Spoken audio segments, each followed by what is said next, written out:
Beautiful Wednesday afternoon. Not a bad time to frolic at the beaches, but there's plenty of sun right here at Petco Park in downtown San Diego. And a game to enjoy, the final game against the Pittsburgh Pirates. And Chris Denorfia, indeed, has enjoyed hitting against the Bucks, .333 lifetime. Chris Denorfia will be in the leadoff spot today, hoping to trigger an offense that has been slumping in this homestand as we welcome you to Petco Park. Final game of the three-game series, the Pittsburgh Pirates, who are 6-3 on their current road trip, against the San Diego Padres. And a happy Wednesday afternoon to you. Mark Grant, Dick Kenberg.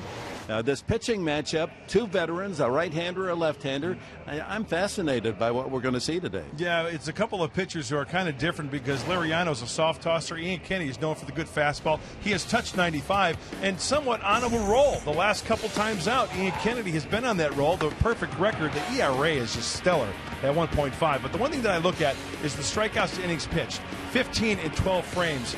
Only one home run also given up. So he's keeping the ball in the yard. But the one thing about Ian Kennedy that sticks out to me, not only the riding fastball, but the curveball for the strikeouts. And Francisco Liriano, he had a tremendous comeback year. 16 wins last year, but only one this year. Well, the one thing about Liriano is that he's missing well into the heart of the plate, and he is getting burned. Look at the difference in the ERAs and the home runs allowed. It's a day game here at Petco Park. Hopefully the Padres can spark against Liriano and add to that number in the home runs because they need to get some runs, throw some crooked numbers against the left-hander. But his win was his last start, a good outing against the Dodgers in L.A.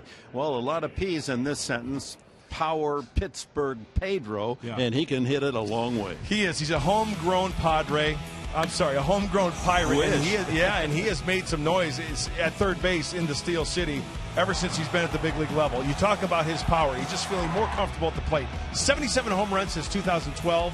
Yeah, he's got some pop. Oh, he's got the party train working right there. And then how about the leather? Well, he can make some great plays at third base. He's very, very reliable at times because the last 2 years he's had 27 errors over there. But I tell you what, Dick, for as many errors he makes over there at third base, I guarantee you he doubles up on the runs that he drives in when he's at the plate, and that's what you need in that type of bat. And how about last night? The shining star was a 37-year-old, 7 years a bridge between when he was an outfielder in the big leagues, all that minor league, down to the independent league, and finally makes it back to the big leagues as a pitcher. And how he did perform.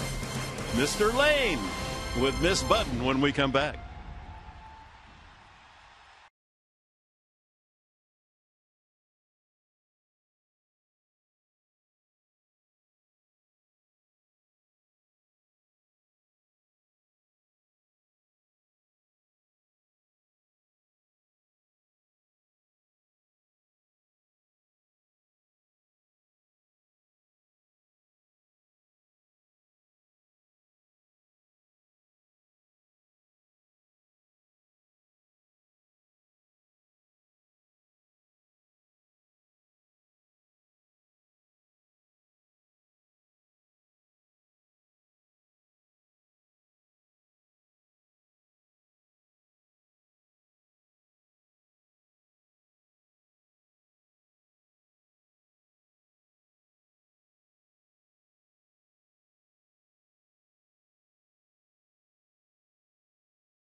go. Well, what a story last night for 37-year-old Jason Lane. It had been 7 years between his major league stints, the last time back in 2007, and he was a position player then. So then he comes out last night, first major league game as a pitcher, and what does he do? He retires all 10 batters he faced, a perfect 3 1/3 innings. I talked to him last night about what was that moment, being on the mound and dealing with all those nerves, but still trying to enjoy the moment.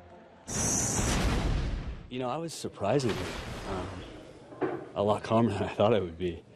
And it felt great. And then I just, tried to, as I kept going back out, I tried to just stay in the moment. Like I said, I think I was more nervous at the plate than I was in the mound. Still trying to get that first Padres hit.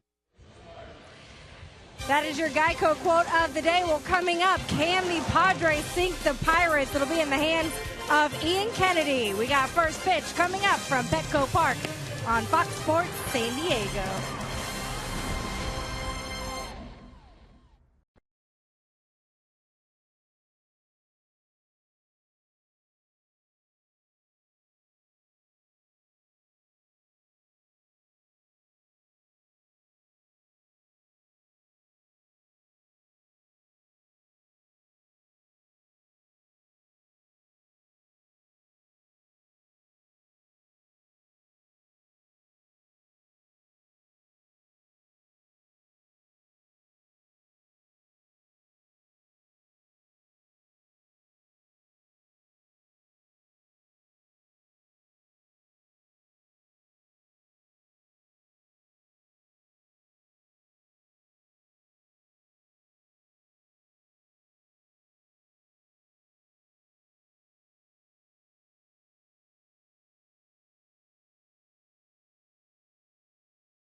Yeah, turn blue. Aren't the skies always blue here in San Diego as we're ready for afternoon baseball? The Pirates completing their long road trip. They're 6-3, outstanding on this journey away from the Steel City. And here's how they're going to hit today. Josh Harrison moves from left field to second base. Our lineup brought to you by Mattress Discounters. Travis Snyder will give Neil Walker his first break of the season. Walker not in the starting lineup. Andrew McCutchen bats third. Then Ike Davis, 4 hits off Kennedy, 4 home runs. Jose Tabata, Pedro Alvarez, a home run last night, hit 6. Then Jordy Mercer, 6 hits in 2 games of the series. Catcher is Chris Stewart, gets a start today, and Francisco Liriano on the mound. And the scouting report for number 22, Ian Kennedy, is brought to you by Jaguar of San Diego. Good mix of pitches in the zone. We know about the fastball. You can get the strikeout, but it's just not the fastball. The changeup worked very nicely, and the curveball the last couple starts. He's got the snappy yacker work, and hopefully it carries over to today's game. He's 2-2 lifetime against the Pirates. The problem has been the home run ball. He's offered 10 of those in just a half dozen games. Underway, Josh Harrison takes ball 1. The veteran of all umpires in the major leagues, Joe West, behind the plate. Temperature 72, a cooling breeze from the northwest. Ideal day. Foul tip. 1-1 to Harrison, who opens at 3:03. There's Jolly Joe. Rob Drake at first, Seth Buckminster at second, and Alan Porter at third. Joe West into his 37th year. We're in the umpire uni. 2-1. Harrison, Snyder, and McCutchen for the Pirates here in the first inning. With a couple of wins here in San Diego, there are 2 games under 500. A line drive right at Jerko Peterson. Out of force of habit, Chase Peterson giving Jed Jerko the day off. Just called up from El Paso, and he's part of the Padres defense, brought to you by the Aramco Group. With Quinton in left, Maben in center, Denorfia the right fielder, Headley and Cabrera on the left side, Chase Peterson at second, Tommy Medica at first. So a rookie right side today. Rivera behind the plate for Kennedy. Peterson called up, hitting very well at El Paso. And Medica's had some bright moments since he's returned to the big club. Swing and a miss on a change. Travis Snyder for Clint Hurdle. Pirates skipper, National League Manager of the Year last season, 56 years of age, former #1 pick himself by Kansas City back in his playing days. Strike 2. Boy, that changeup, first pitch changeup, is going to do wonders if Ian Kennedy can do that all day long. Make the fastball look like it's 104 miles an hour. He wants it inside. He gets it inside. Ties him up nicely. Snyder was 0 for 4 last night. Didn't get out of the infield. Struck out and 3 groundouts. And he, on 3 pitches, goes down on strikes.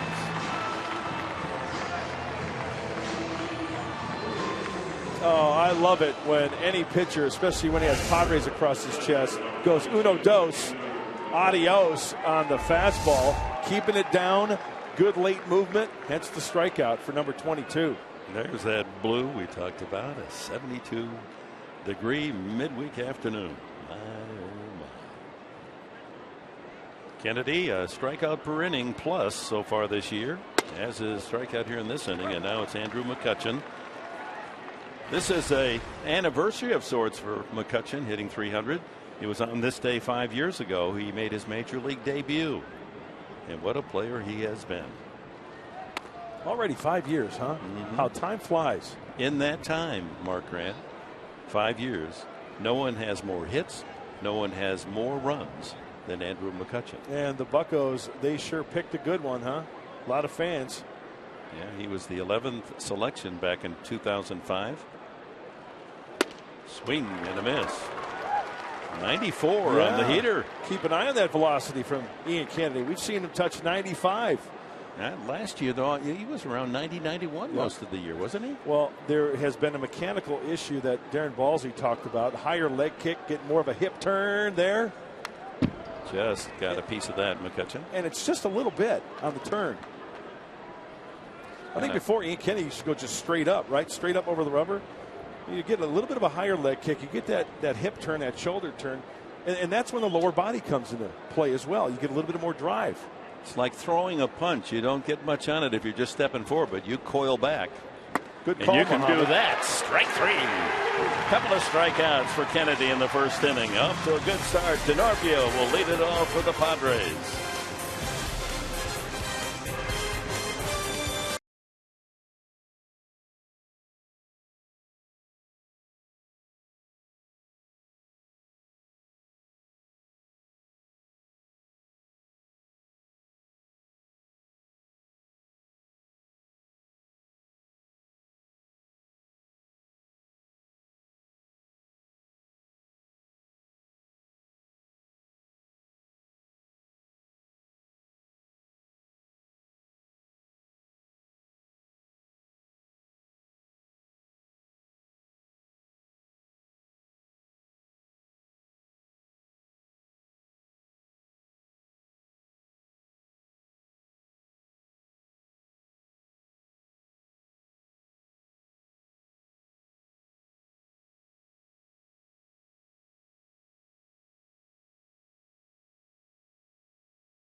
enjoy. Fox Sports San Diego presents Padres Baseball, brought to you by RCP Block and Brick.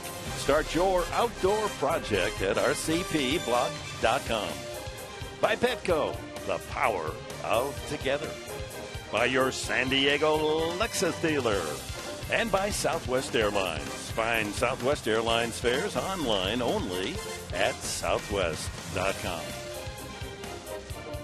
Oh, what a day for a sail. 12 miles an hour. That's enough to unfurl those sails. Fans enjoying the sunshine and this grand game as we go to work in the bottom of the first inning with Chris Denorfia leading off. 266 on the season. Francisco Liriano on the mound, a man with a terrific changeup. Dino, a .333 lifetime hitter against Pirates pitching. And looks at ball one, 1-1. 13th start for the 30-year-old Liriano. Beat the Dodgers 2-1 over the weekend. His first win of the year. So he went without a victory the first 2 months of the season after posting a 16-8 year last year. It's going to be interesting to see how many off-speed pitches Liriano throws, because he can get off-speed heavy, this left-hander. And hopefully a lot of deep counts so the Padres can get some good pitches to hit. Good start for Denorfia, sitting on a 3-1 pitch.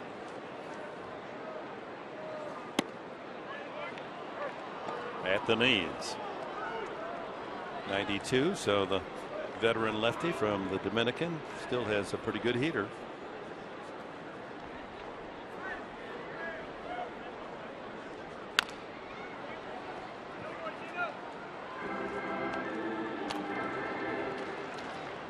Liriano, talk about a up and down seasons. 2012, 6-2, and then he turns that totally around, doubles up his loss number, and now this year 1-5. Yeah, last year helping the Pirates get to the playoffs. How do you figure that? You know what, for a guy who really doesn't have that one trick pitch, or he's not overpowering, I think it's just one of those situations where luck of the draw, making some good pitches, finding a groove here and there, having a little bit of offense. Remember, there's always that guy who doesn't get the love, and there's one guy who always gets the love. A leadoff walk for Denorfia. That's a good start for the Padres. A look at the Padres lineup, brought to you by Toyota. After Denorfia, it's Cabrera. Then, that's right, Cabrera moves into the second spot in the batting order. Carlos Quinton hits third. Then Headley in the cleanup spot. Tommy Medica, Cameron Maben. Rene Rivera bats seventh. Young Chase Peterson, just recalled from El Paso, where he was hitting .330. Hits eighth. And then Ian Kennedy, the home run hitting pitcher Ian Kennedy. Cabrera at 245.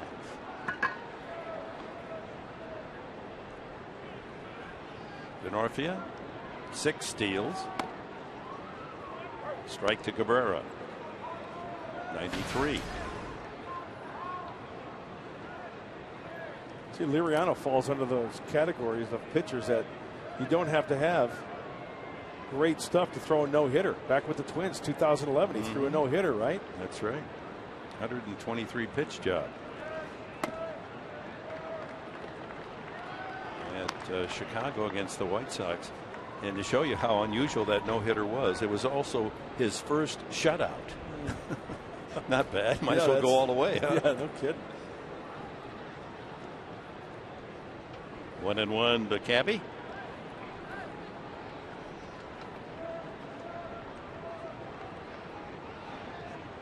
So with Peterson being recalled from the AAA El Paso team, the Padres have sent Jesse Hahn, the starter, last night. He'll go back to the minor leagues, but with the experience of some really good things that happened yesterday. Yeah, he really did. He'll go actually to AA San Antonio. But you can see he has the kind of stuff that we'll be seeing him again. Absolutely. And you know what? There was a lot of positives watching Jesse last night. You just got tired, and there's a lot that goes into that, Dick. I mean, the adrenaline rush, coming up here a day before, having to face the press, the big league clubhouse. There's a lot going on there, and that takes a lot out of a kid. Yeah, the first 2 innings were superb. Struck out the side in the second. 2 balls and a strike. Denorfia with his lead.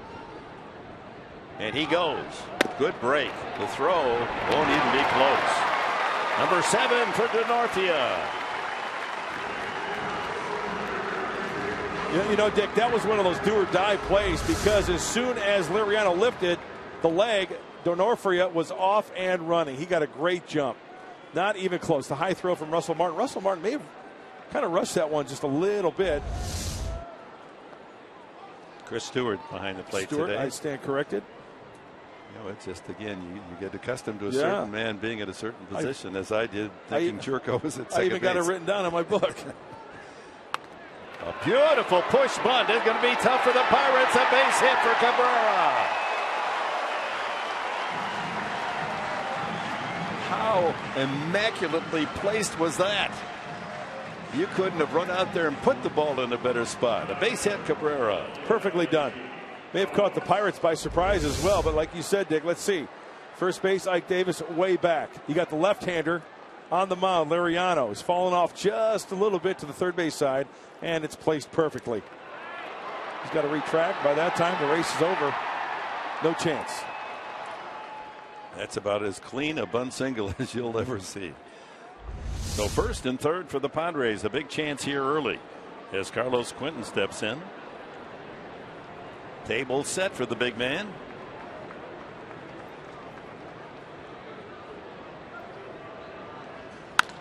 High fly ball, but it's shallow right field.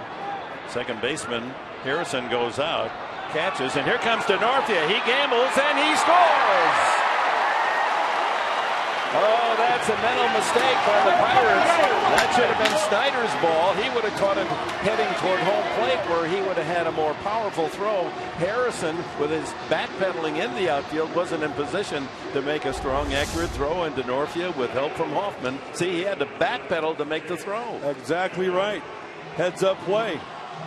So the Padres take a 1-0 lead. Give Quentin his 7th RBI.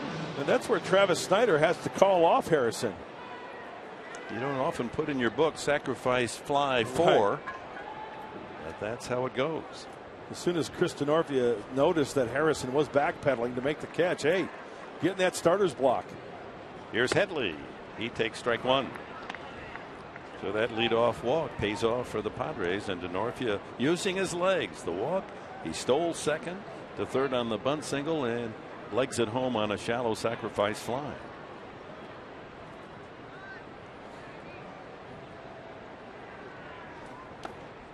One and one to Headley. You know, as soon as that ball was about to be caught for Harrison, I said, you know what, Chris, you should go.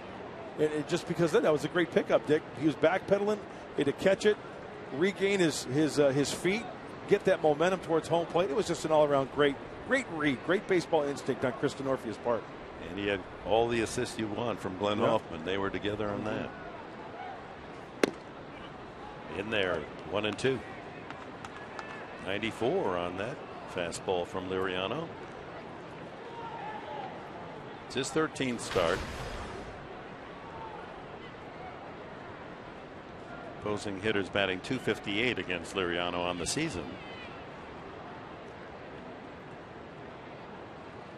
Oh, that one gets Headley, and he'll be aboard on a hit by pitch.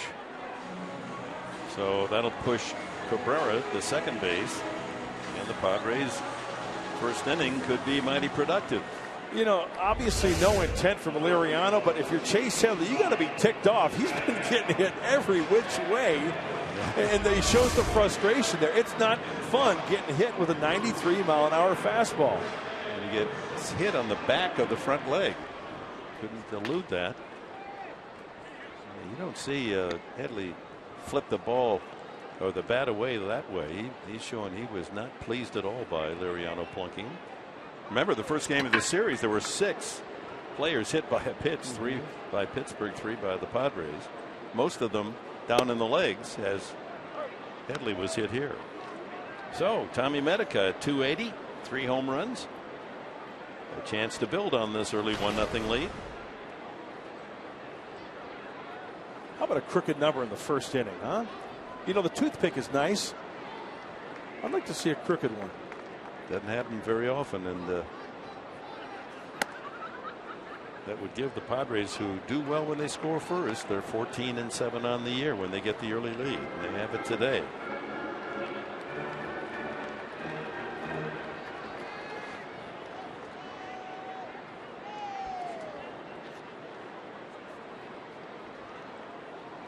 A ball and a strike to Medica. Cabrera at second, Headley at first. One out. Back to the mound. Throw to second for one. Back to first. Thrown away. Here comes Cabrera. He'll score. And it's 2-0.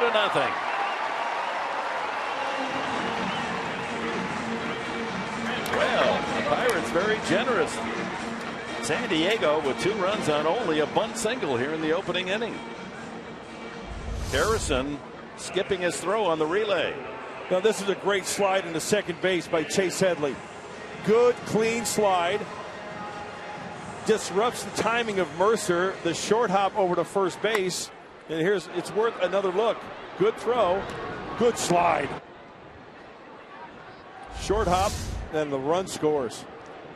Scores on the error charged to Harrison, so no RBI for Medica. And here's Maben. Now the Padres roll a 2 spot here in the first inning. Still have Medica aboard at first base.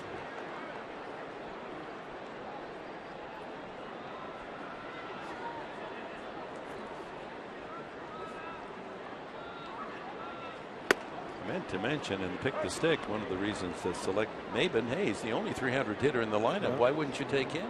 Still there at the 5th selection. So that was my thinking. 24 pitches coming up. First inning, Liriano. 1-2. That's the changeup. Yep. Love to see that pitch count get up there, huh? It's going. Maben so far this year, 1 home run, 1 RBI, 1 stolen base.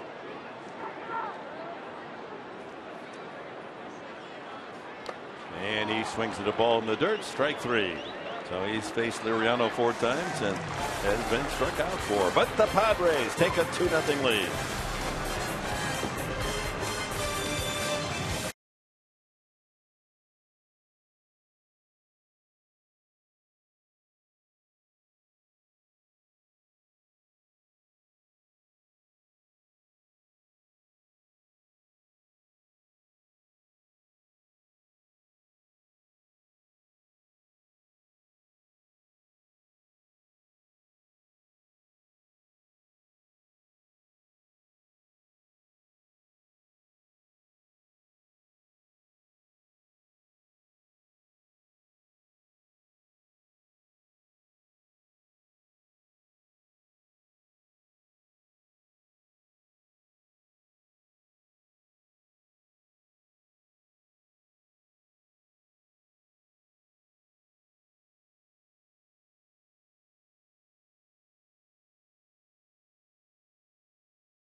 Petco Park, top of the second, Padres leading it 2-0, and all signs pointing towards Andrew Cashner getting the start on Saturday. Through a bullpen today. He said he felt well through about 30 pitches.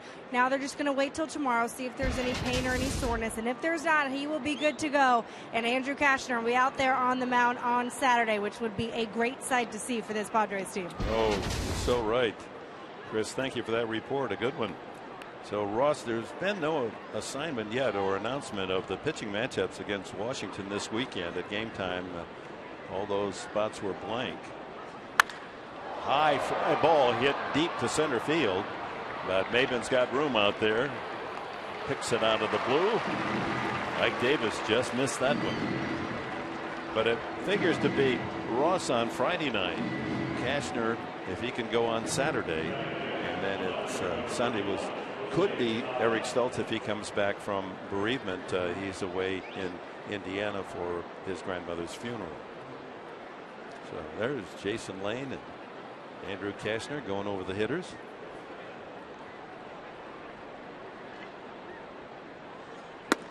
Fine young announcer at El Paso with the Chihuahuas, Tim Haggerty, emailed me and said that Pat Murphy, the manager of that El Paso team, liked to have Jason Ross sitting right next to him in the dugout. He was like an assistant coach. He marveled at how observant he was and talking pitching and talking hitting. Yeah. And of course, he likes to hit. He was 5 for 9 as a hitter with a home run. He said to you he was more nervous as a hitter last night. Exactly. Yeah. Still waiting for that first Padre hit, he said, because back in 07 he was hitless as a Friar. Where did he get a couple of at-bats is all. It's just such a great story to have anybody make it to the big leagues as a position player. And then the last time he played 07, then make it as a pitcher. Jose Tabata, the hitter. It's the count leveled at 2-2. Haven't seen much of him in this series. He's hitting .281. Part of that strong bench that Clint Hurdle has with Pittsburgh, and we've certainly seen that in the series. And he delivers a base hit. Tabata, the first for the Pirates today.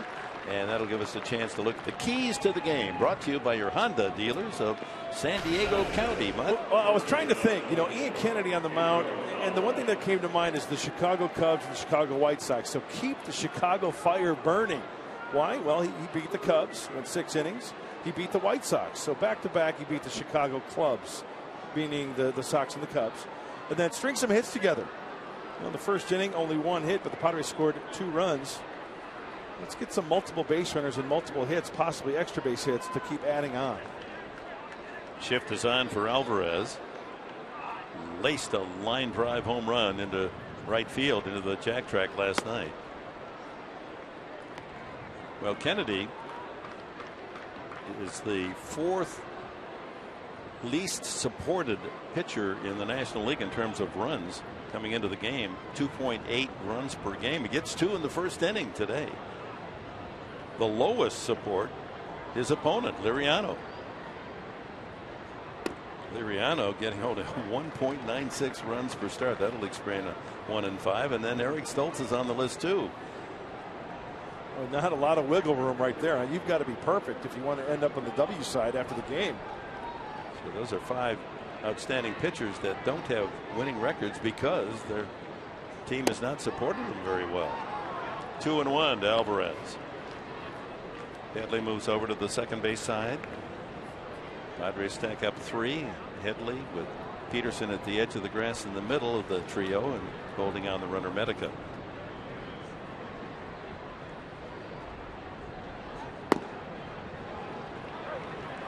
Two and two. Well, that's exactly where Ian Kennedy needs to be. A little run on that fastball down and away as well. So he's really concentrating. And pitch number 4 right on the corner. Pitch number 3 right there on the Fox Tracks was called a ball. He caught more of the plate than number 4. And that one was right on the corner. That's a pitcher's pitch, knee high on the edge. But Joe West, a little tough in this sequence.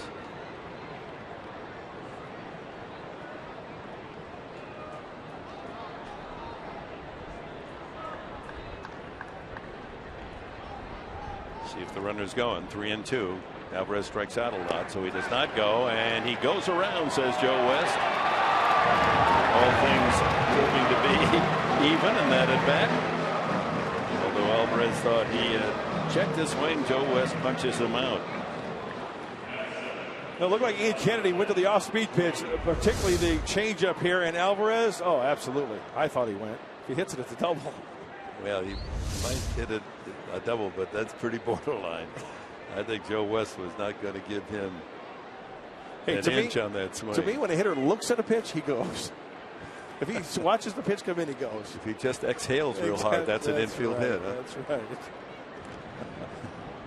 So 2 outs. Kennedy already with 3 strikeouts. And here's Jordy Mercer, the shortstop, who has just been blistering the environs. 6 hits in 2 games here at Petco. He was 199 coming into the series. He's raised his average up 27 points in 2 games. Yeah, the one thing I've noticed about Mercer this series is just the good bat control. And Dick, you mentioned it the first night, and choking up on the bat. And Mark Sweeney mentioned about controlling the barrel of the bat and using the whole field. His home run deep to left, but the other 5 hits were singles to right field, all line drives.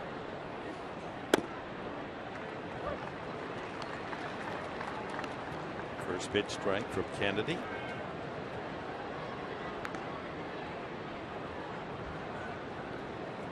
Surprisingly, this year Kennedy has had much better success pitching to left-handers than to right-handers. The one thing that comes to mind on that little nugget, Dick, is maybe the changeup and the curveball have something to do with that. When he's got that good curveball working, that's a tough pitch to hit as a lefty, especially when you try to backdoor it, and then that changeup going down and away to the lefty is a very effective pitch as well. So lefties hitting only 204. Right-handers almost 260. Snap throw, and diving back is Tabata. Rivera trying to keep the base runner honest. See 259 for right-handers, 3 home runs on each side, but right-handed pitcher limiting lefties to just 204. You're going to win some games, because that lineup's usually stacked with left-handed hitters. Another pitch on the borderline called ball. 3-1. As a pitcher, and you certainly can feel it's a tough enough game not to get the strikes that you do throw. Kind of a tight zone early on here, no doubt about it.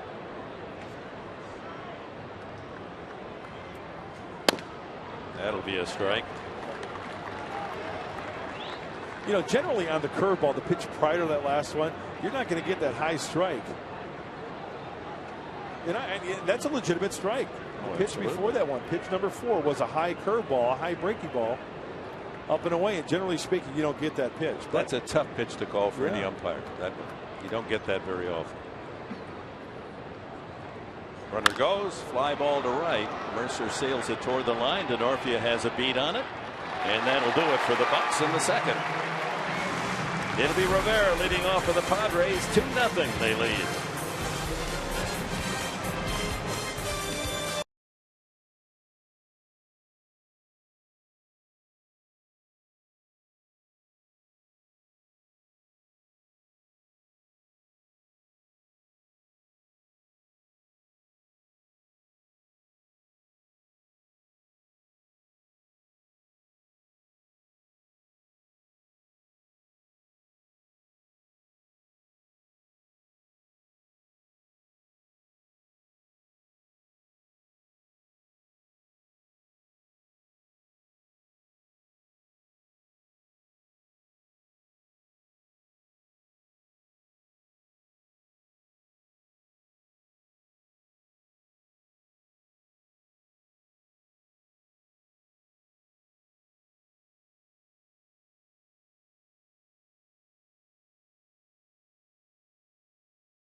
Look at the Pirates defense, brought to you by Honda. Tabata, McCutchen, and Snyder left to right in the outfield. The corner is occupied by Alvarez at third and Davis at first base. Mercer and Harrison. The double play combination. Chris Stewart gets a start behind the plate for Francisco Liriano. Well, the Padres on a 45-foot single scored 2 runs with the help of a walk, a hit batsman, and an error in the first inning. It'll be Rivera to start things here in the second. Jace Peterson to follow, and then the pitcher Kennedy. Grenade with 3 home runs. Make a mistake, he can tag it.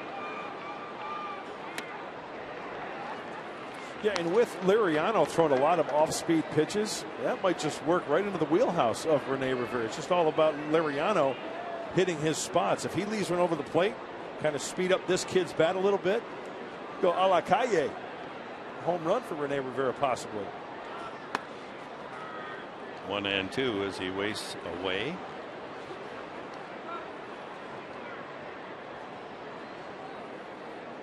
Now look at Liriano. He's got a little CC Sabathia in it with the baggy breeches and the baggy uniform. Yeah, those trousers do have a little air in them. 2-2. Well, Steven Strasburg, we were talking about the pitching matchups this weekend. He's scheduled to go tonight for the Nationals, so we won't see the former San Diego State Aztec on the weekend. That was close. Full count now to Rivera. Interesting to see what Liriano will throw here with a full count leading off this inning. Down in the order hitter. Way up and away. So the leadoff walk hurt him in the first inning. DeNorfia set up for the 2 runs, and now leadoff man Rivera aboard. Let's go down to Chris.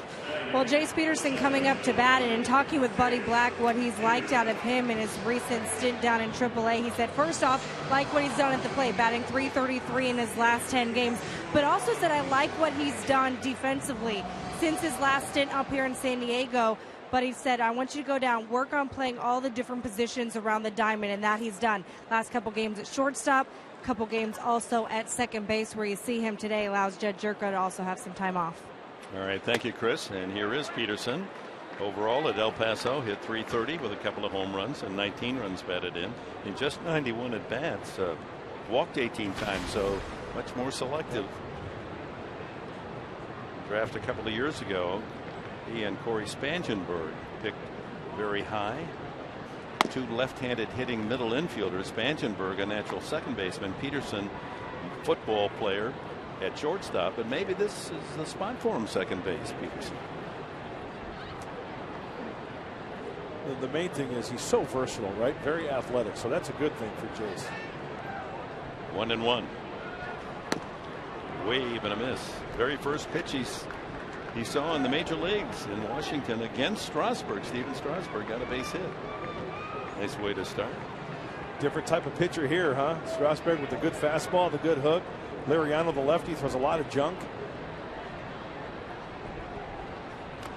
In the dirt. A lot of pitches from Liriano. Already 35, and he does not have an out yet in the second inning.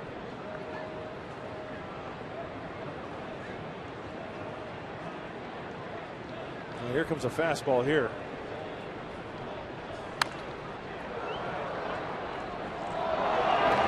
Well, Friday night, you got the sign ready? It's coming up, Dick. Friday night, you mentioned it. Padres are going to face those Nationals at 7:10, but the party's going to start early. It's the second Padres Beer Fest of 2014. Great craft beers, local and national breweries. Park at the Park. Party starts at 5. Get your tickets, Friar Funds online at padres.com/beerfest. Oh, that one's right there. Strike 3 call. Peterson caught looking. Second strikeout for Francisco Liriano. And that'll bring up pitcher Ian Kennedy. And it's always fun with Kennedy up there. He executes the Butcher Boy about as well as any. Good job by Stewart to pull that one back in the strike zone.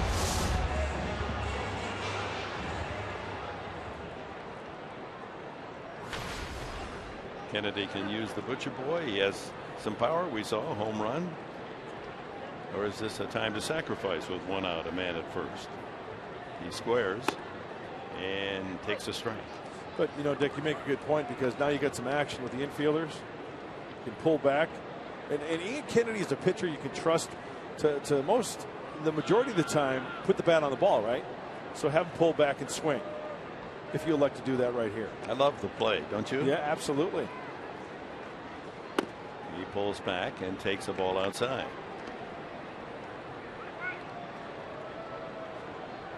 No easy outs for Liriano. Lots of pitches.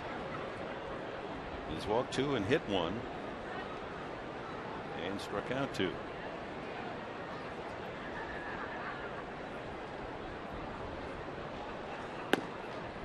That's a strike. 1 and 2 now to Kennedy. See whether or not he'll be asked to bunt with 2 strikes on him. That's what the Butcher Boy is such a good play, with 2 strikes, right? You foul it off, you get another crack at it.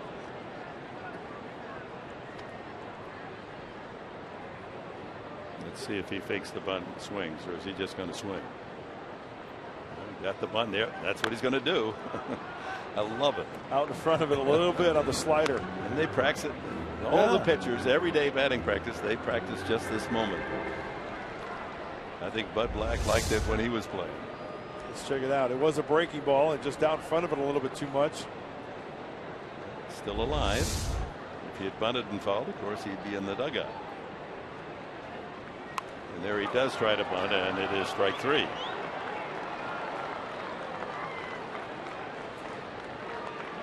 Well, Friday night is the beer fest, but you know that can be dangerous. I guess the major leagues did learn their lesson on this day 40 years ago. Cleveland was tied 5-5 and then forfeited the game to the Rangers because too much foam on the field. Yeah, you know, I believe there were like 23,000 plus people in attendance. They sold over 60,000 10-cent beers that night, Cleveland. That has been monitored more closely since. No more 10 centers. Huh? Leadoff man Denorfia walked and scored in the first. Also stole his 7th base. What a promotion, though, huh? Well, that must have been billed back then. It must have been back. You know, you come to the ball yard with $1 in your pocket, you're good to go. Right? Yeah, I've got a $3 bill here. Give me a keg. That truly was a mistake on the lake that night. Beck is in wreck. Big hole right side with Davis holding on the runner. Rivera. Harrison swung way over to near second. Denorfia likes to go that way. I guarantee you that one didn't cost 10 cents.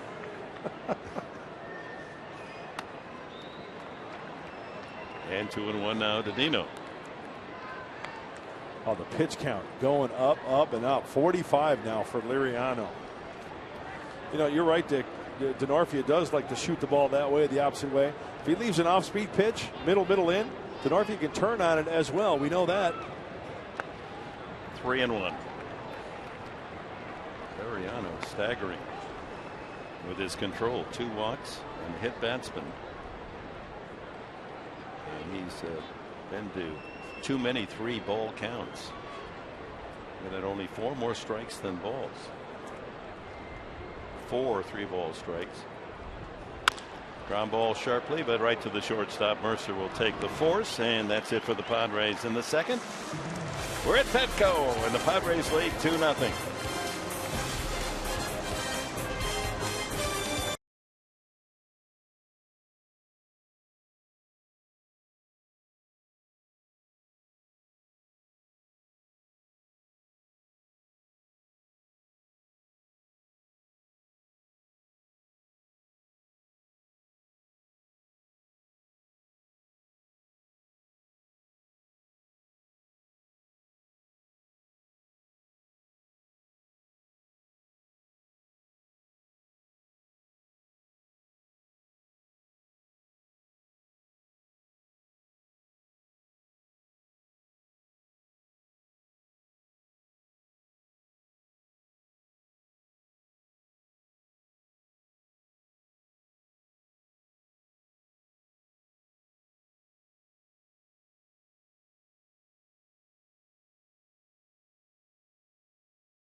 Stay time for you to tweet your photo using hashtag SDFanPhoto. A chance to have it shown on our broadcast, brought to you by AT&T.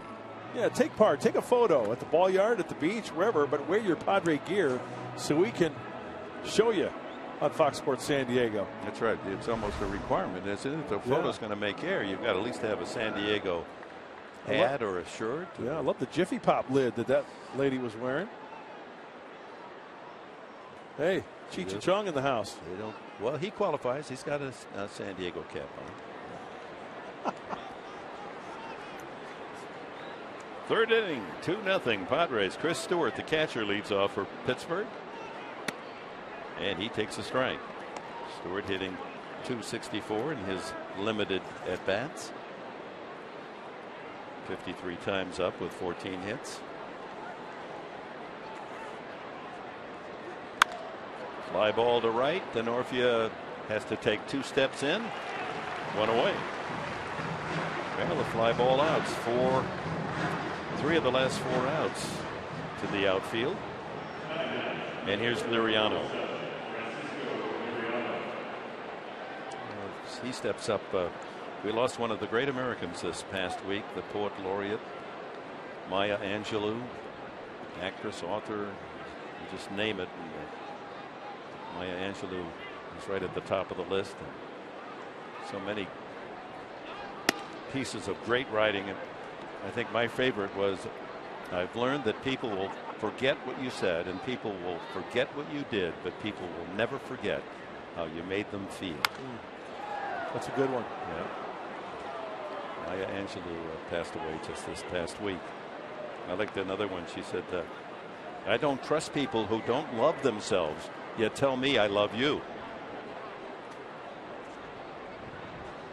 And she went on to say there's an African saying which is, be careful when a naked person offers you a shirt. Yeah, that's good. Kennedy and takes care of Liriano quickly. 4 strikeouts for Kennedy.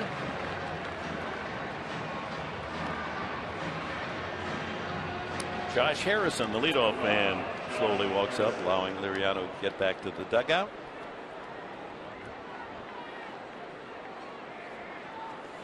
Who will the Padres pick with their 13th selection tomorrow at 4 o'clock? What an exciting day, huh? For all the amateurs out there who've been scouted. And well, how about right here, the buzz right here at Petco Park? They've been working tirelessly for months, and they've got their draft board set. I love Nick Canepa's suggestion. Free advice from the UT today. Just however many picks they have, 60, 70, all hitters. Yeah. He wants hitters. You know, and that's what the great thing about baseball. Everybody has an opinion. You know what I'd like to see? I'd like to see if you have 50 picks, go out and pick the 50 best shortstops. Because you know why? The shortstop's usually the best athlete on your team. High fly ball. Harrison hit well to right center field. Maven tracking it to the warning path, and it's off the wall. Harrison scoots around second. He's on his way to third, and he'll make it standing. In fact, he turns and holds on a triple to deep right center.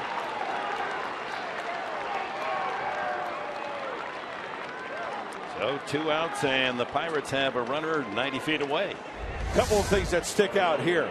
Harrison going the opposite way with some authority.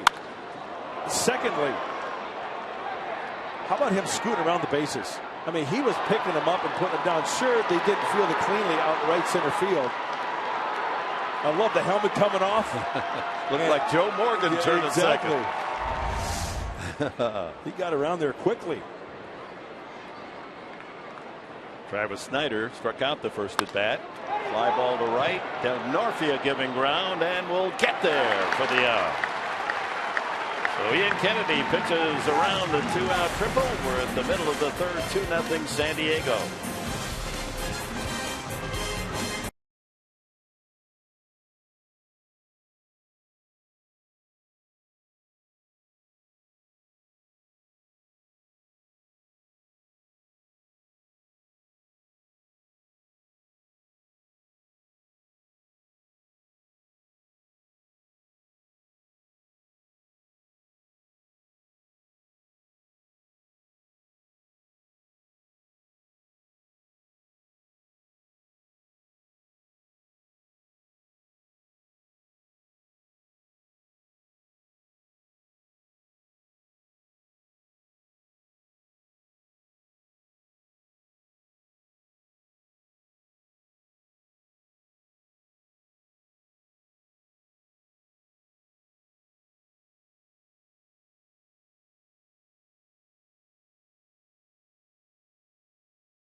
After my birthday, I just turned 21, but we were back in college, and back then it was pretty low key. We were sitting around a computer listening to it on the internet, and just listening, and all of a sudden you call your name, and it was pretty surreal at the time. Just remember everybody going out to dinner that night, and maybe I had a beer or two after that to celebrate. Now that you're legal? Yeah, I was legal. That was the first beer I ever had, actually, the day after the draft, so it was a good time to have it. Yeah, Tim Stauffer, that was 11 years ago. He was the first-round pick, the 4th overall by the Padres. Celebrated with his first beer ever at 21 in a day. Cabrera, bunt single, the only Padre hit, but it was a big one. It set things up for the 2 runs they scored in the first. One was unearned. That inning started, Denorfia walked, stole second. Cabrera bunt single, Denorfia to third. Quinton brought in the first run with a sacrifice fly. Then a hit batsman Headley. And on Tommy Medica's ground ball back to the mound, the double play was not turned, and second baseman Harrison threw it away on the relay, and that allowed Cabrera to score for a 2-0 lead.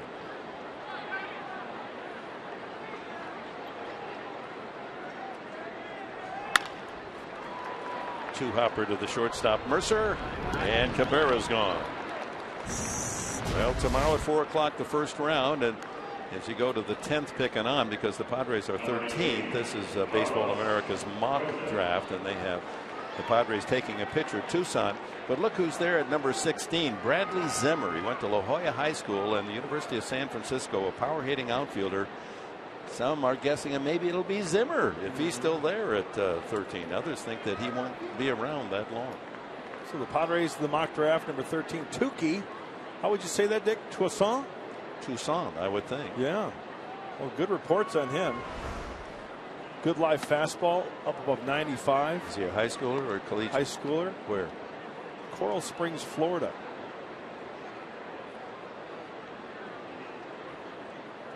Good changeup, they say, as well. Two key or not two key? That'll be the question tomorrow.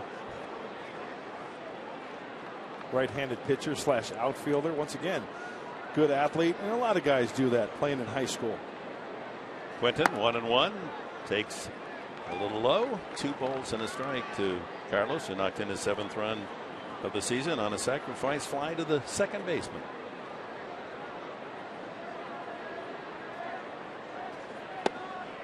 Two and two.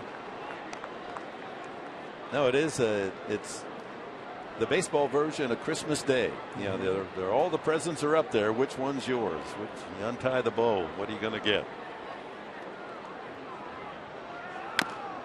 And hopefully through the course of time, it's not going to be, oh, you shouldn't have. You know, thinking along those lines back in 1970, because the Padres only their second year, they had the first pick. Fans will remember they took a catcher, Mike Ivey. Sure, I remember that. And second pick was Cleveland. Right-handed pitcher Steve Dunning. Not a bad, you know, he made it to the big leagues. And Pittsburgh had the 15th pick that year, Dave Parker. Oh, the Cobra. So Cincinnati sometimes, guy, right? yeah, sometimes with Padres had the 13th pick. Yep. There's a big-time major leaguer in there in the first round. Doesn't have to be the first selection. Full count now to Quinton. Got it. 4 strikeouts for Liriano, matching the total for Kennedy. Houston gets the first pick this year. And then as you swing down to number 9, Toronto, and number 11, the Blue Jays. And how about Toronto Blue Jays? They have won 17 of 21. 17-4, Toronto. Gelling, getting it together. Mark Burley having a great year. Headley hit by a pitch the first time. Well, they can swing it, the Blue Jays. And how about the Astros? They're 8 out of 10. They're really playing some good ball. Ground ball right at the second baseman, and Harrison over to Davis, and the Padres go in order in the third. After 3 at Petco, 2-0 for the home side.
10th anniversary of Petco, and Petco has a 10-game anniversary pack presented for you. Now you get great seats, 10 games. Choose one of 3 great ticket packages. They start at $15 a game. I paid more than that at the movies this week.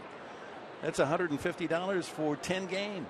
Great deal. Get your Petco Park 10-game anniversary pack at Padres.com/Petco. Now that is a bargain. Andrew McCutchen, he's no bargain for the opposing pitcher. Hits that one high and deep, right out of my mouth, and Quentin going back, and that's gone. My, oh my. Andrew McCutchen goes deep, number 6.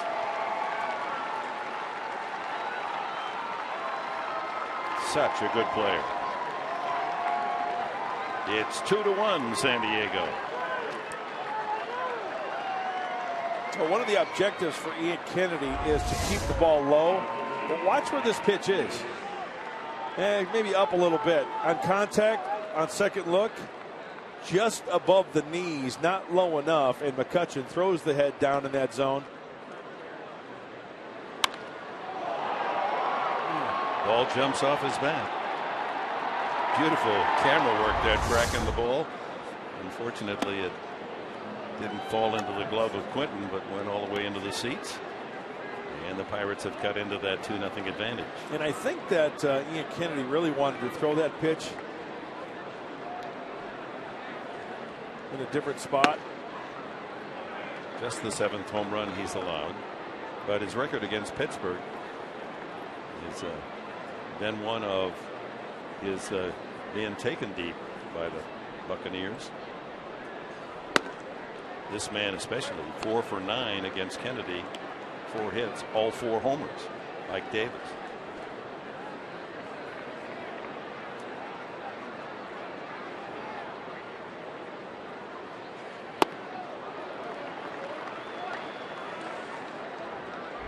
Well, Dick, we're talking about the home run pitch. It was a 1-0 changeup. 1-0 changeup that leaked down and in. And McCutchen dropping the head of that bat, connecting on it. So that became a batting practice fastball at 84.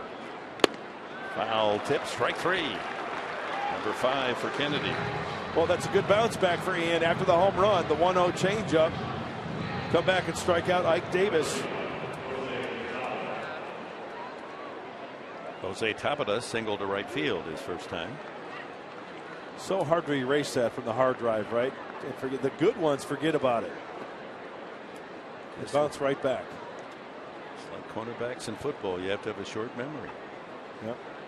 Can't let it linger. You got to go back to work. Strike 1 to Tapia.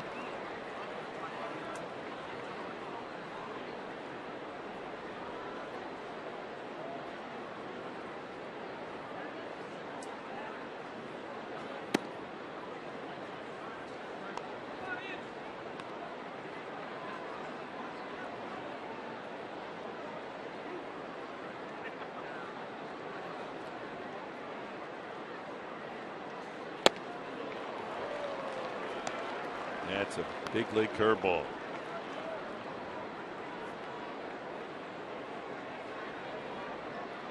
Top of the backwards is Audubon. There you go.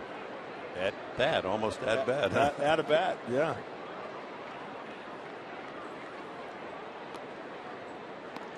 Yeah, it is at a bat. Yeah.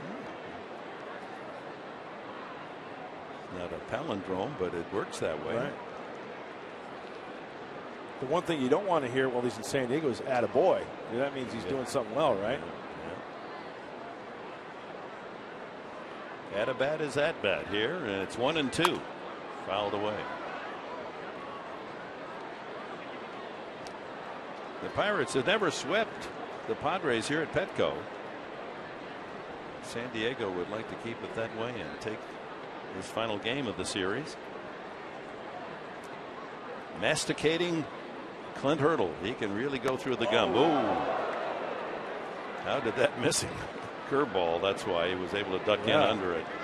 Boy, how that did not get the helmet of Tabata. There's a curveball out of the hand of Kennedy, and you got to get the bat down too. That ball hits the bat.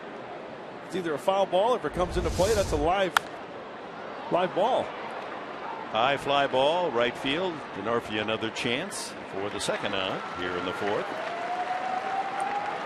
And brings up Pedro Alvarez. And it's time now for our Saquon Casino Daycation stat of the game. Strikeouts. That's the theme, of course, with Saquon. Kennedy, 5th most, tied with Adam Wainwright in the National League. Johnny Cueto at 92. Strasburg at 90. Pretty good company there for Ian. Bumgarner and Greinke, yes, indeed. He's got 5 so far today. That does not include the 5 that he has today, as Alvarez skies that one. That is as high as the roof. Coming down, coming down, coming down, finally to Cabrera. Pirates gone, but damage in the fourth off the bat of Andrew McCutchen. Home run number 6 for last year's MVP. It's 2-1.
Presents Padres Baseball, brought to you by Saquon Casino. Real friendly, real close.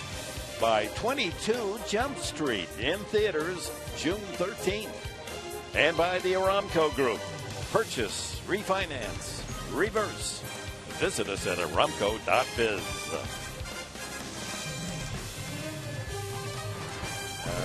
Soak it in.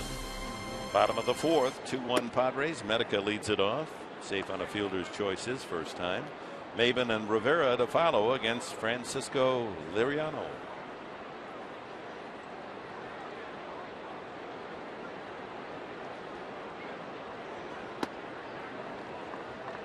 And this half inning, we have the honor and the pleasure of having Mark Sweeney down by the dugout. Mark, very bright down there, a lot of glare. You can barely notice it, guys. I love this because honestly, I can't stare up at the camera. It is impossible. Hey, that's a nice look, actually. Thanks. Actually, it makes me feel a lot better. You should get some eye black and put it on like the old days. I know, and my dome always touches the sun, so that's a scary point. You know how when they're doing a camera shoot, they have those reflectors of the sun and really brighten up here. Sweeney is a reflector for about 2 sections down there. Hey, guys, I always apologize all the time because I know it's glaring off my dome. Well, Mark, I think patience is one thing that these Padre hitters have to learn to do against Liriano this afternoon, huh? Great point, because when you think about it, you go up there almost a 2-0 count, like you're in a hitting situation that good hitters count, so you're being very specific when you go up there facing Liriano. You know, he's walked the leadoff man 3 times in the first 4 innings. It hurt him in the first inning when DeNorfia came around to score. Got away with it. Rivera walking to start the second, and now here's Medica aboard on a free pass in the fourth. Maben struck out his first time. And Liriano's had his number, Maben's number.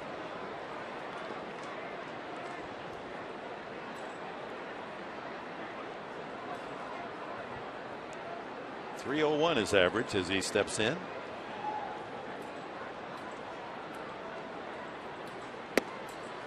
One and one. Change up. very few fastballs to right-handed hitters from Liriano, Mark Sweeney. Yeah, not too many, Mark, and you're right. I mean, a lot of sliders. He's almost overthrowing his slider and changeup combination, but very methodical on the mound. Now, I know I've asked you this question many times, Mark, and I know you don't like to sit on off-speed stuff, but is this a rare case where you might be sitting off-speed? You know, Mark, the reason why I say that is that if you're looking fastball and they throw that bad breaking ball, you're still able to square that up. It's not eliminating the breaking ball. It's just looking for that bad breaking ball. And Liriano, as much as he throws that change, you know, we've seen his fastball up to 94. Yeah. Now here's Maben on the action pitch, 2-1. And there's that pitch speed range you're talking about. 95 on the heater, 81 on the changeup. Fouled at the plate. 2 balls, 2 strikes to Maben.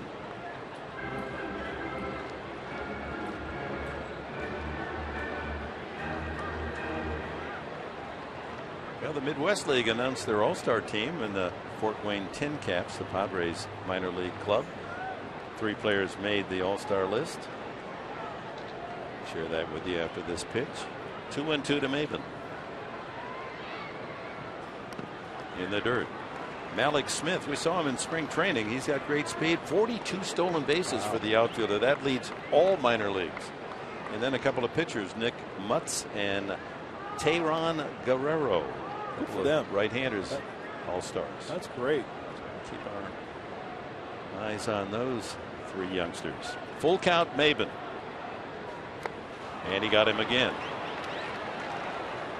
So that's 5 times up for Maben against Liriano, and Liriano has struck him out all 5 times. And he got him with the slider down to the dirt, expanding that strike zone.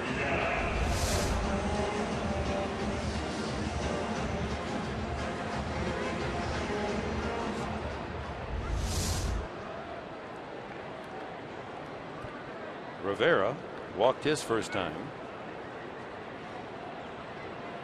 Etiquette first, 1 out here in the 4th. 2-1 Padres.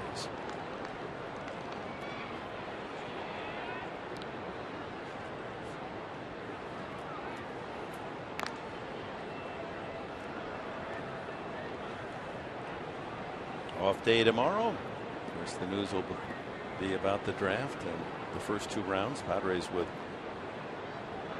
the 13th pick and the 51st selection.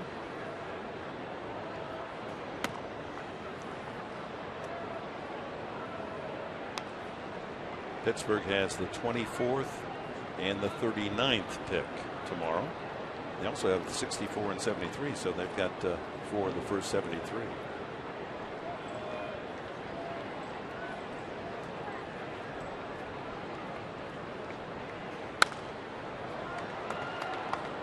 Mark Sweeney, what was it like on your draft day? You know, Mark, I mean, just trying to remember it. I was looking for that opportunity, and as a junior, I did get drafted, but it was later than I expected. But as a senior, I was just hoping to get that other opportunity, and it happened in the 9th round with the California Angels. I was really excited just to get that opportunity.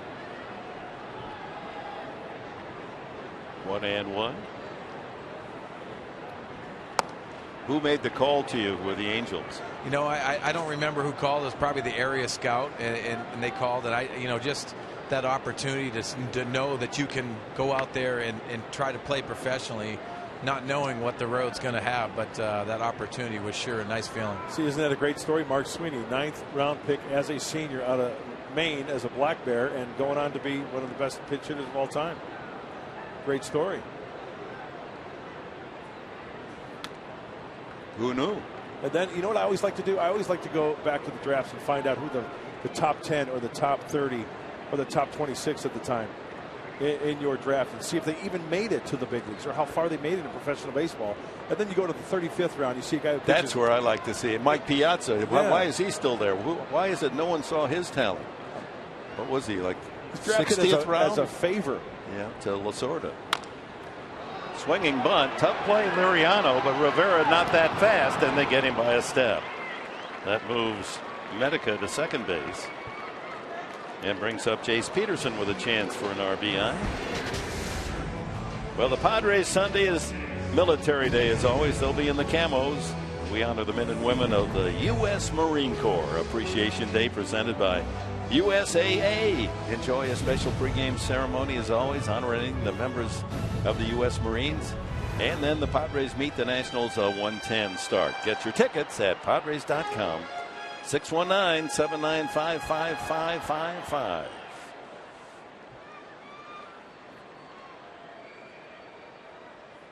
Peterson struck out, looked at strike 3, his first at bat.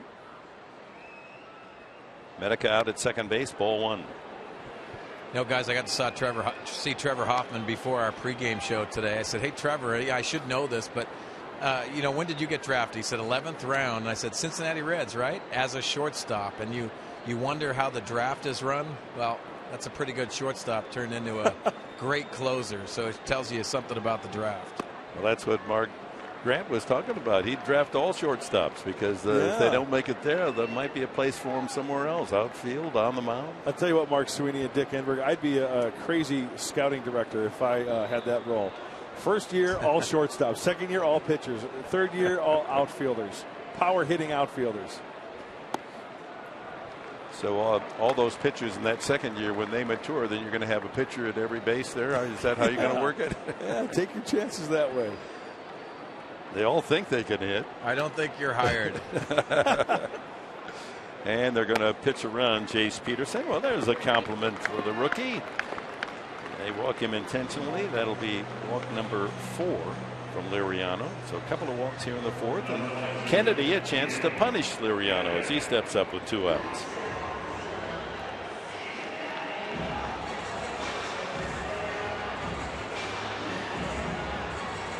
Do you remember who the first player picked in your draft, Mark Sweeney? I do not. You know, it was going back way back when. This is 1991. I do not remember that first year. I want to say Brian Kelly for the Yankees. He was a left-handed pitcher out of Florida.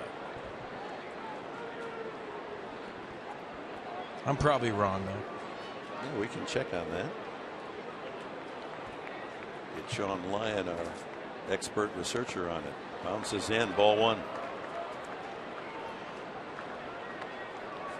2 on walks here in the 4th. Padres trying to get that run back after the home run by McCutchen in the top of the inning that cut into the San Diego lead, 2-1. 80 throws from Liriano with 2 outs in the 4th.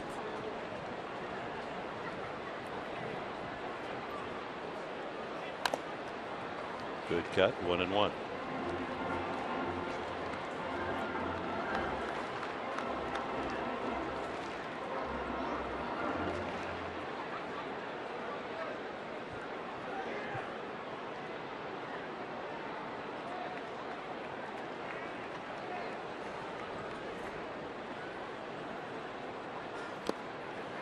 Mark Sweeney, did you know that in 1991, your draft, you know who the number 8 pick for the Padres in the first round was? I do not. Who was Joey it? Hamilton. Oh, really? Out of Georgia Southern, teammate of yours, 98 team. A great teammate, Joey Hamilton. Who was number 1 in that draft? Mark was right. The Yankees, Brian Taylor. Brian Taylor. I said Brian Kelly, but it was Brian Taylor. Well, yes. the second guy was Mike Kelly, so you were right.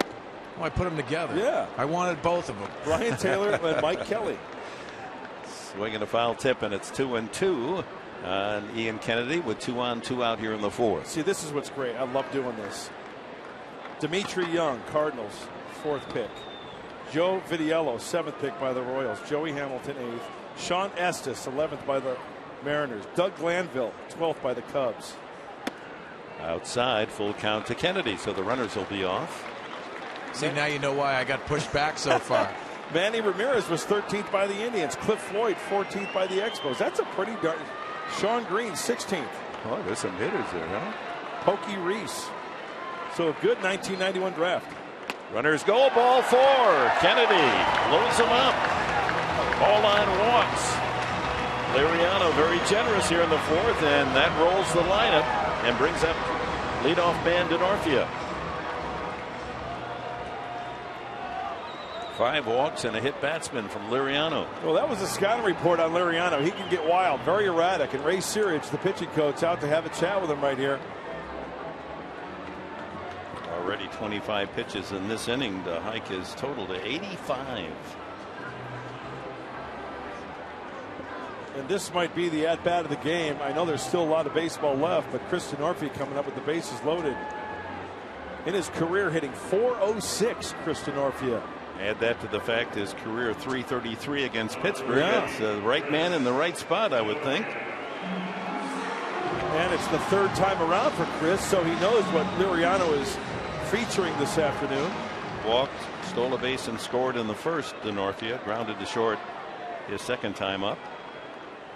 You see the mark of that stolen base in the front of his uniform.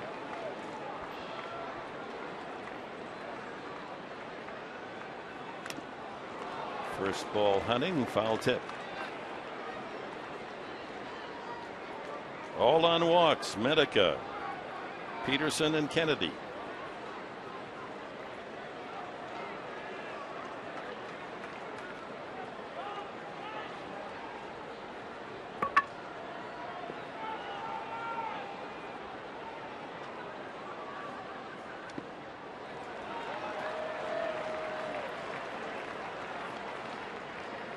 Bounce the changeup. 1 ball, 1 strike.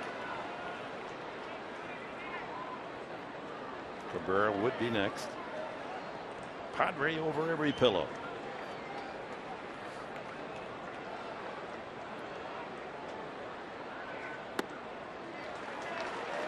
Yeah, here comes the pitch. 2-1. This indeed an action pitch. You know, guys, this is a situation where that catcher Stewart is probably going to set up right down the middle. You don't want to work the corners. You just got to throw a strike, and it has to be a quality strike.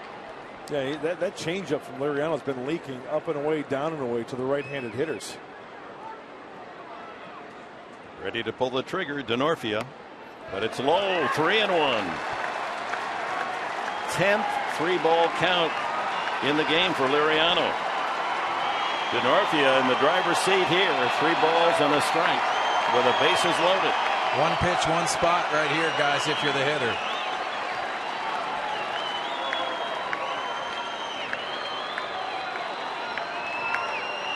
Way outside, and the Padres walk a run from Liriano. 4 bases on balls in the inning. Medica scores. And Liriano, a gift run, and their Padres aren't through. Well, let's go back to the first pitch. First pitch hacking. It was in the zone. Now Chris Denorfia behind. He eyes that breaking ball in the dirt. Sorry, ain't going to bite. Next pitch, a changeup leaking up and away. That's been the story for Liriano. Good recognition of the breaking ball. And you know what? And Mark Sweeney, you can comment on this. With those runners in scoring position, the base is loaded. A lot of hitters can get froggy out there and start swinging at bad pitches. Great discipline by Denorfia, passing it along to Everett Cabrera. Well, Mark, the good ones, they'll put that pressure on the pitcher, and that's exactly what Chris Denorfia did in that at bat. Cabrera takes a strike. Bunt single is the only hit the Padres have today, and yet they have a 3-1 lead on the wildness of Liriano. 6 walks and a hit batsman. He's walked the ballpark here in the 4th. 4 walks and a run. Chases 0-2 now. That's the changeup. Yep. That's one of the better changeups Liriano has thrown this afternoon. Casey Sadler, a right-hander, first up in the Pittsburgh bullpen.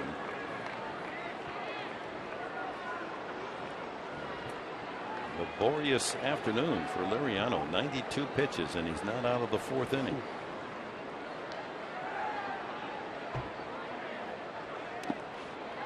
Another bouncer.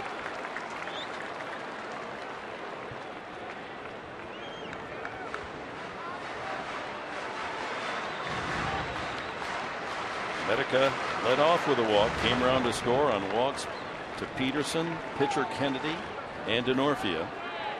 Base is still loaded. Quentin itching to get a chance if Cabrera can keep it going.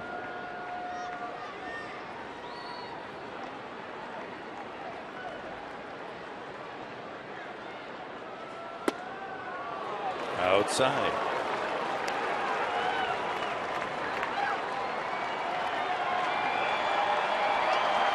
Guys, this is a situation when you look in the on-deck circle for Everett Cabrera. This is when you're going to get a good quality pitch to hit.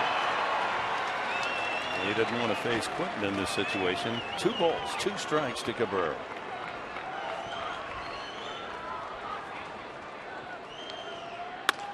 And a weak ground ball to second. Quick throw by Harrison is in time. And the Padres settle for 1 on 4 Liriano walks, and it's 3-1.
There was probably 11 of us just sitting around a little computer with dial-up internet. You know, I mean, this is 2004, so it was a great memory though, and I can remember.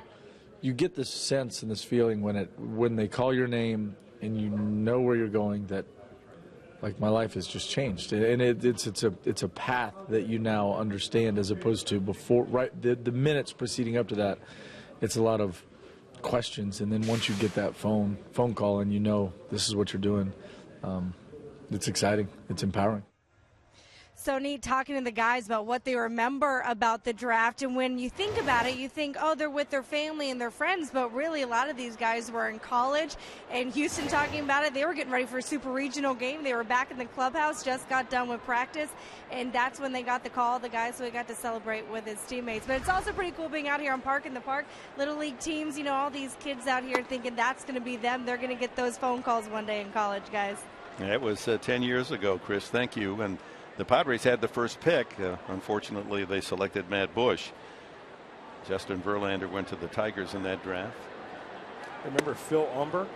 He threw that perfect game. And he won about for the White 3 Sox. or 4 games in his career. Against the Mariners, he was drafted by the Mets that year, number 3. 3-game hitting streak for Mercer, and not just one hit in those games. 8 for 13 for Mercer in the last 3 games.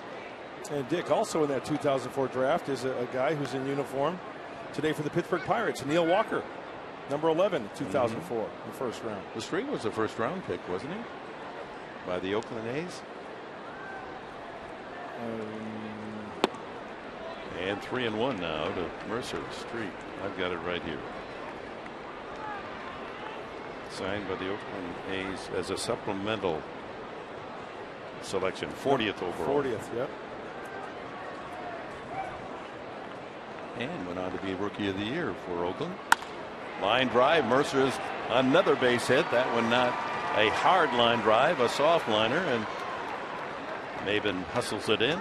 Leadoff man aboard for the Pirates in the 5th. This Jordy Mercer, a big tall guy, chokes up on the bat. He really seems to have terrific control, and yet he was hitting 199 coming in here.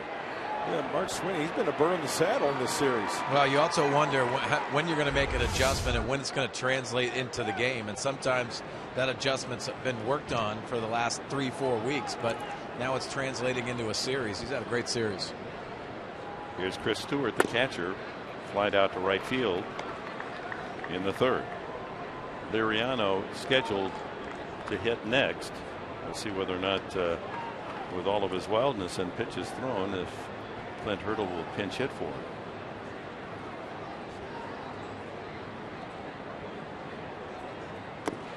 Good stop by Rivera. One of the few curveballs we've seen today. Liriano does have a bat in the on-deck circle.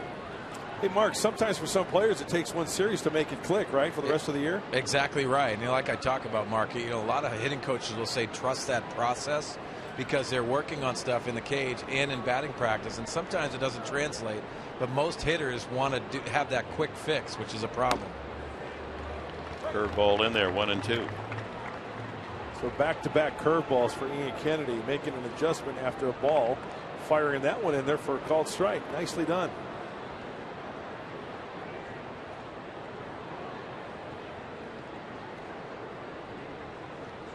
Infield looking for a ground ball, double play chance. Got him swinging. That was a wicked 94-mile-an-hour fastball with movement. 6 strikeouts for Kennedy. And great location as well. Look at him going down in the zone there and away. And Stewart way behind this one. My goodness, the barrel of the bat was at his front knee and the ball was almost in the glove already. So Liriano, despite 95 pitches, is going to back because they'll probably ask him to sacrifice here. Don't want to waste a bench player.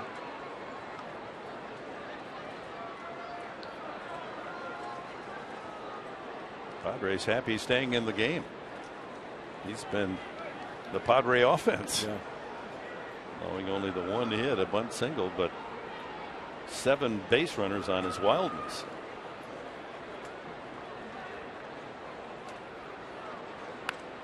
Good bunt. Rivera the first as Liriano just walks his way up the line. 2 away. Well, time for our Fan Diego fan of the game.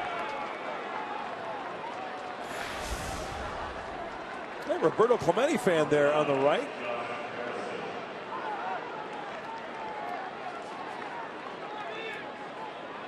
And that's the Dave Doherty family. Dave is our center field camera operator who does a fine job out in center field. That's camera 4, I believe. Got the whole gang out on a Wednesday afternoon, huh? All right, Dave. Well done. There's Dave. Ready for, Dave. Ready for, take 4. See how easy it is to be a director? Boy, you're all over it. Multi-purpose guy. You know what? Well, we're talking about our camera crew, and it's an all-star cast, to be sure. I mean, we've done a lot of work in a lot of years in a lot of sports, but this crew on Fox Sports San Diego, none better. They're good. They're terrific. Yes, they are. And many of, Harrison to left center field, and that won't be caught. That'll chase Mercer home, and Harrison, who has a triple, pulls up with a double, and it's now 3-2. His 13th RBI.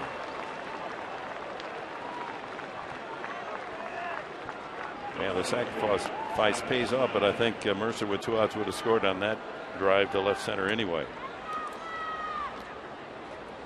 It looked like it was a curveball out of the hand of Ian Kennedy, and speeding up the bat of Harrison, pulling that baseball. Boy, he's got popped the opposite way. You take a curveball and pull it to the left center field gap. He's a good looking player, huh? We're about to compliment our camera crew, and after this pitch, Mark Gleason has the camera that tracks that baseball as if it were a golf ball. I mean, you don't know how difficult that is. There's Marco. Great job. He takes you right into the ballpark. Yeah. Tying run out at second, 3-2, and a swing and a miss by Snyder to make it 0-2. Snyder has struck out and lined to right. Josh Harrison and some damage in this series. Remember, opening night he had 3 hits and an RBI, a double and a triple today. He's at second, bringing Mercer home with a second Pirate run. They have 5 hits off Kennedy.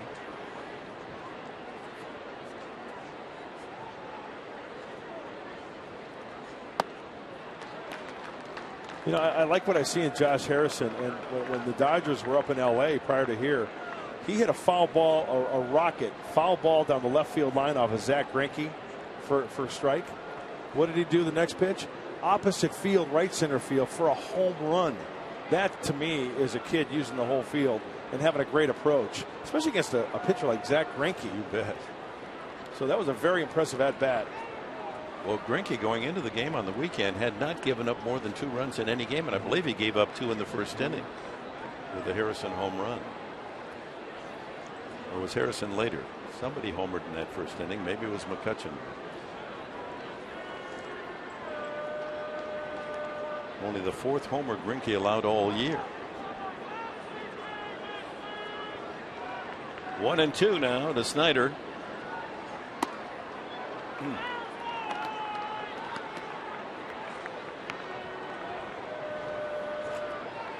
Dodgers 7 games behind the Giants as we start play today. 31-29 LA. Colorado has fallen below the 500 mark. They're now 28-29. Fouled at the plate. Over on the National League Central, the Pirates, with a good road trip, 6-3, have pulled within 6.5 of Milwaukee as you look at the NL West. Arizona has come up with a few wins here in the last week. Dick, we understand that Carlos Gonzalez went on the DL today for the Rockies. It's going to be a big void in that lineup. 2-2 to Snyder. Pulled to the right side. Jace Peterson, his first chance today. Second chance, and he takes care of Snyder. But single Mercer, RBI double Harrison, and it's a 3-2 game.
Field hit, a bunt hit, but they lead the Pirates 3-2, and it's time for our Southwest Airlines military spotlight.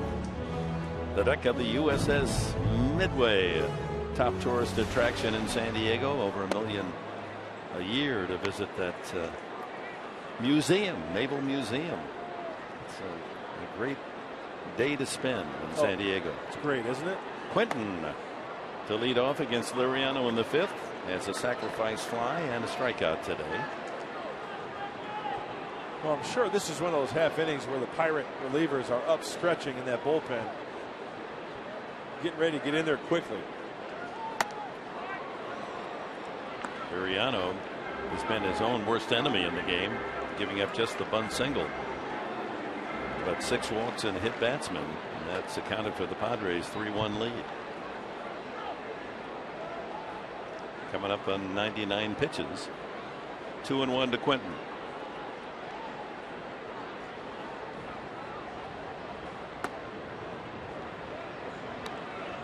Just having trouble throwing strikes. Yeah, the ball strike ratio, which I'll admit can be overrated sometimes. 52 balls, 47 strikes. Ouch.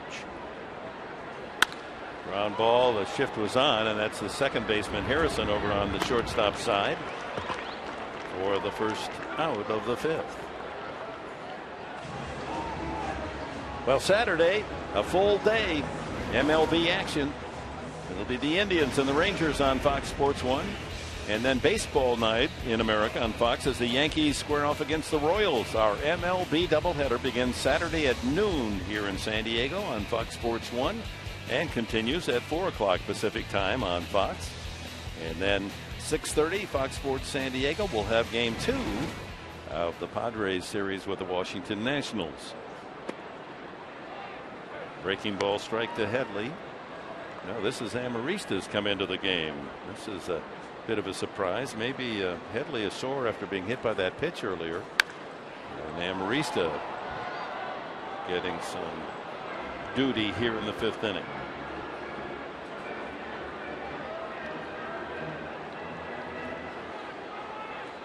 Let's get Chris Budden on the case to see what the situation is with Chase Headley. Foul tip. Strike 3. Amarista 3 pitches and he sits down. Buddy's saying it hit the ground. Joe West is saying no. Oh, this is going to be a good one right here.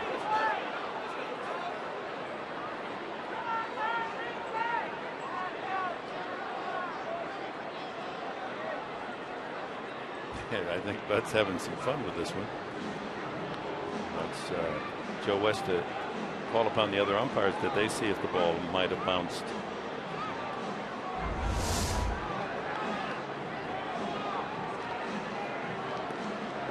It's right there at the dirt. Ball looks like it hit the ground there. It looks like it changed direction a little bit, huh?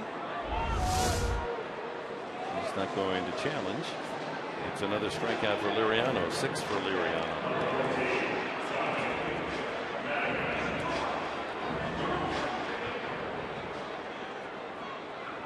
So 2 outs here in the 5th inning, and Medica the batter. Walked and scored the last time. Liriano now at 104 pitches, but continues to mow him down with a strikeout pitch, a half dozen. He's matched his walk total. 6 walks, 6 strikeouts.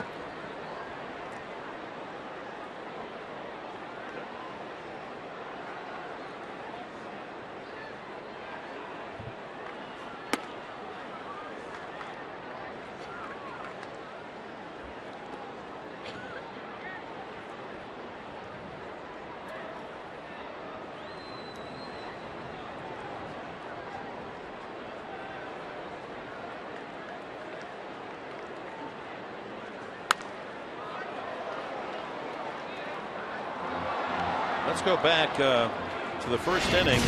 Headley up, and he gets struck by this pitch. Ooh, looked like in the calf of the left leg, and he's been hit on both kneecaps on the last week's play, and you can see the way he's flipped that bat away, not happy at all, and we're guessing that's why he's been taken out of the game. A ball, 2 strikes to Medica.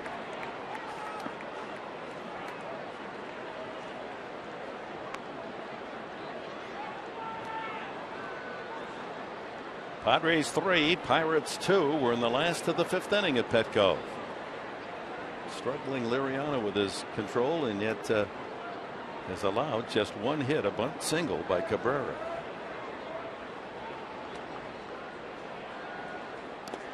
And another one skips in. All over the place. Only 2 fewer strikes than balls up to this point. 55 balls, 53 strikes.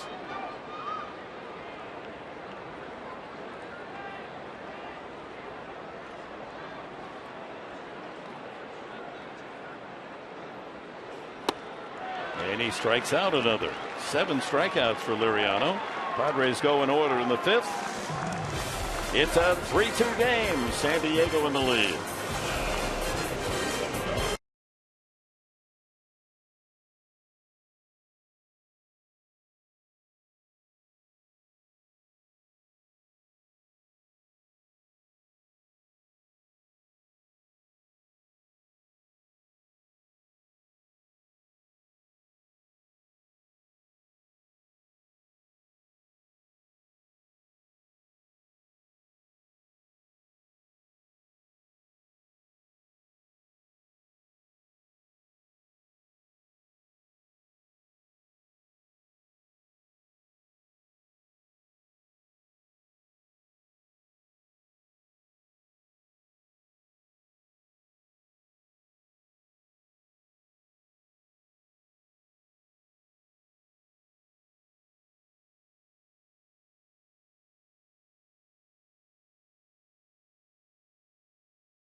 Our Nissan game summary. Sacrifice fly to the second baseman. Denorfia, with Harrison backing into the outfield, sprints home, and the Padres led 1-0. And then a potential double play ball. Liriano gets one, then the relay skips, and Cabrera scores 2-0 in the first inning. San Diego on a bunt single. Then McCutchen clubs a home run in the fourth to make it 2-1. The Padres get a bases loaded walk, 3-1, and then Harrison an RBI double in the fifth inning to make it 3-2. It's McCutchen, Davis, and Tabata against Kennedy here in the sixth inning. 75 pitches is all from Ian Kennedy so far. His last two starts, both excellent. He went 6 innings, allowing just 1 run in each game and a total of 6 hits in the 2. That ball hit high to right field. Denorfia backpedaling and on the track makes the catch. Fourth putout for Denorfia in right field today. Let's look at Ike Davis and where he hits the ball. Our Southwest Airlines spray chart. As Davis, the first baseman, steps in. That's hits by direction this year for Ike Davis. He's made quite an adjustment since being in a Pittsburgh Pirate uniform. And you know what? For Ike Davis, you got to like what you see. Spreading the wealth, right? Left, center, and right. And Mark Sweeney, what was that adjustment that he made? Because he talked about it earlier. Yeah, he actually he had a high set with his hands. He lowered his hands because he brings them down near that hip. With the shift on, right into the shift, into Chase Peterson for the second out. So he had a little bit of a hitch, right? Yeah, basically what it was is that when he had his high hands up, he would bring them down to his hip, and it was such a long lever for the timing mechanism to get to the pitches, but it was led to inconsistency. Jeff Branson, the hitting coach for the Pirates, tried to make some adjustment, lower his hands down a little bit, right, and he's been successful. Obviously not on that one, but his numbers indicate he's been much better. So it's almost as if, you know, if you're going to go down there, why not start in that general area, right? Exactly right. You know, you want to try to eliminate some of those. It's almost like having a big leg kick, and some guys modify it to try to take that timing aspect out of the equation. Padres have done a good job against Davis, 0 for 11 in the series. Here's Tabata, a single and a fly to right. 2 outs, bases empty, 6th inning. Padres with a 1-run lead. And the way Kennedy is pitching, only 80 tosses. It looks as if he going to give the bullpen a little added relief today. No pun intended. 2-0, 3-0 now to Tabata, with Pedro Alvarez on deck. Well, one thing I've noticed the last couple of pitches for Ian, just working underneath it a little bit. The curveball and then that fastball leaking up in the zone. There's the strike. He's varied his speeds on his fastball too. That one was 90. He's been up to 90, what, 95 at one time? Yeah, that was tops. And there it is. Well, that's 94 now, but it was 95 earlier. Or was that? That was Liriano 95. And ball 4. That's the first walk offered from Kennedy. 2 outs, and Alvarez steps up. And this date in history. Pittsburgh's Barry Bonds. Oh, he looks like a 17-year-old high schooler, doesn't he? Hit his first major league home run. On his way to 700 plus. Boy, going the opposite way off of Craig McMurtry at old Atlanta Fulton County Stadium. Wow. This day in '64, Sandy Koufax made headlines. His 3rd no-hitter. Fouled off the cage of catcher Rivera. Sandy, in beating Philadelphia 3-0 for his 3rd no-hitter, struck out 12, walked 1. Richie Allen was the walk. Tried to steal. They threw him out, so Koufax only faced 27 batters in his no-hitter, but not a perfecto. Tell you what, if you're a baseball fan and you like to look at statistics, go to Sandy Koufax's page on Baseball Reference and check out his last year before retiring. It will blow your mind. Why would a man with that kind of record leave the game? Arthritic elbow. 1-2 to Alvarez. Struck out and popped up. What was it? Don't keep us in suspense here. We're not going to keep you on the edge of your seat.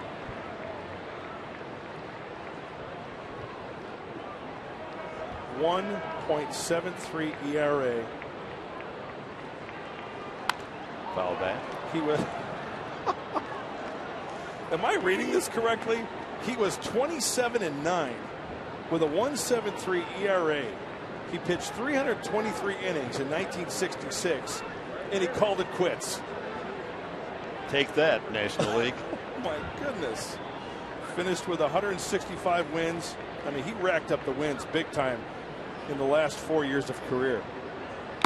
Foul tip, strike 3. He gets Alvarez for strikeout number 7. And we go to the bottom of the 6th inning. Cameron Maybin will lead it off for the Padres, trying to add to their 3-2 lead over the Pirates today.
Single, but they lead the Pirates today 3-2. And as we promised you earlier, we have the AT&T fan photo of the game. Tweet your photo to hashtag SD fan photo, and you have a chance to show that photo on an upcoming telecast brought to you by AT&T. Mikey Beeswax checks in with his photo. New pitcher. We've seen him in all 3 games now of the series. Jared Hughes for the Pirates. Maybin leads it off and takes ball 1. Hey, the one thing about Hughes, I remember, Dick, he's got a good 2-seam fastball along with that slider and changeup. Worked just a third of an inning, got 1 out last night, and pitched a hitless inning on Monday. Maybin takes a strike, 1-1. Maybin has struck out both times. He's got to be happy Liriano's gone. What a line for Liriano. 5 innings, 3 runs, 2 earned, 1 hit, 6 walks, 1 hit batsman, 7 strikeouts. Man, probably the most painful watch for Clint Hurdle, the manager of the Pirates, to watch a 1-hitter. That was pretty ugly, guys, if you look at those numbers and the ball strike ratio. Yes, it was. Seth Smith hovering around the bat rack.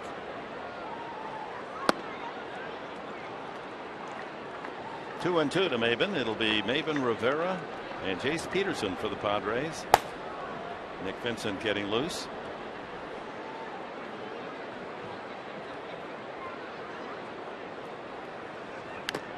Foul tip. Just stays alive. Tough time for the hitters now as those shadows start to grow from the left field corner.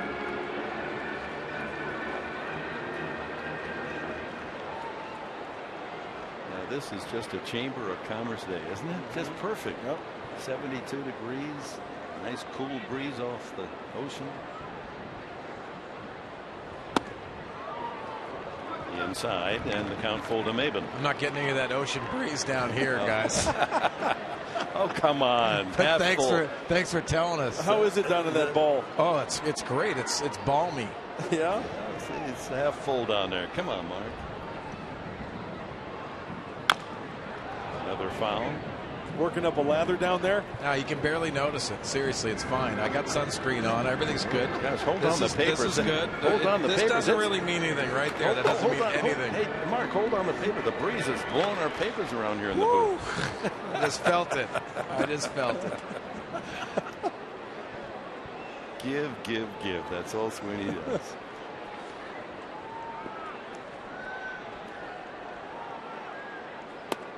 And Maben works Hughes for a walk. Maybe it's contagious.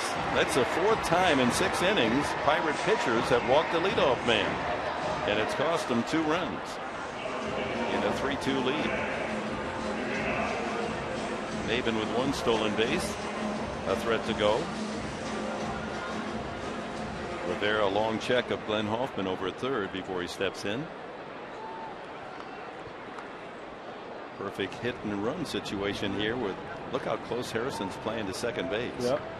Usually happening early in the AB too, maybe first pitch or second pitch. Now you got the right-handed pitcher out there on the mound.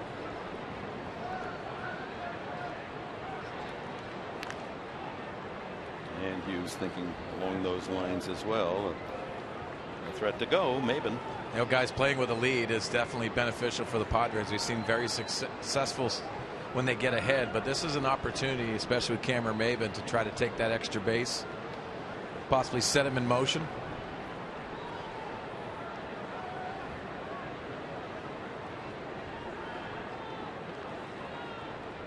Boy, it's frozen there on the mound, Hughes.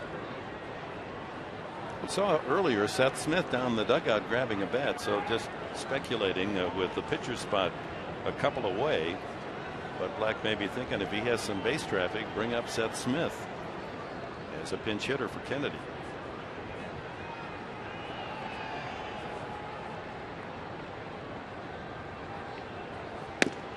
In there for a strike. Fastball at 92.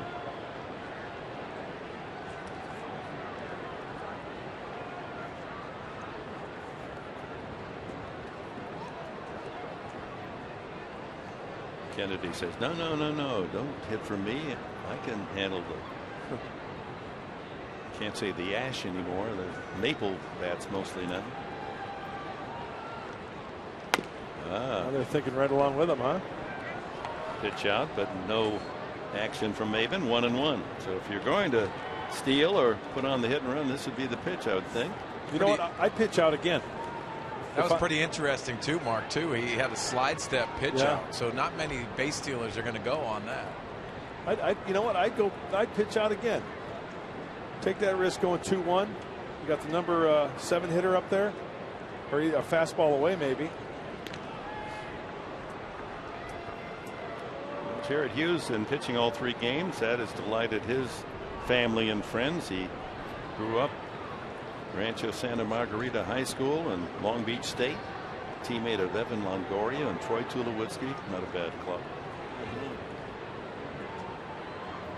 They're able to come down and see him. There goes Maben. The pitch is low and outside, and Maben has his second stolen base. It's a big insurance run now for the Padres, leading 3-2 here in the 6th. Well, they thought he might be going. We saw a pitch out, we saw a slide step, and a bad pitch to handle for Chris Stewart. He had to reach all the way across his body, down and away, and with the speed of Maben, he's in a scoring position. That 4th run is huge for San Diego. Now the situational hitting, trying to get him over to third with 1 out, and hope that Peterson can add to the 3-2 lead. 2 balls and a strike to Rene Rivera. He's walked and tapped to the mound. Almost stepped right into that one. 3-1. First baseman Davis was creeping dangerously close on the grass. He thought Rivera was going to bunt.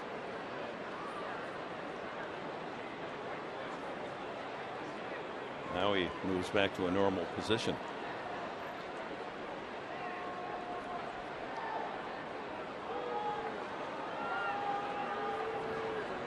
Another key for base runner Cameron Maybin. Nobody out, 3-1, hitters count.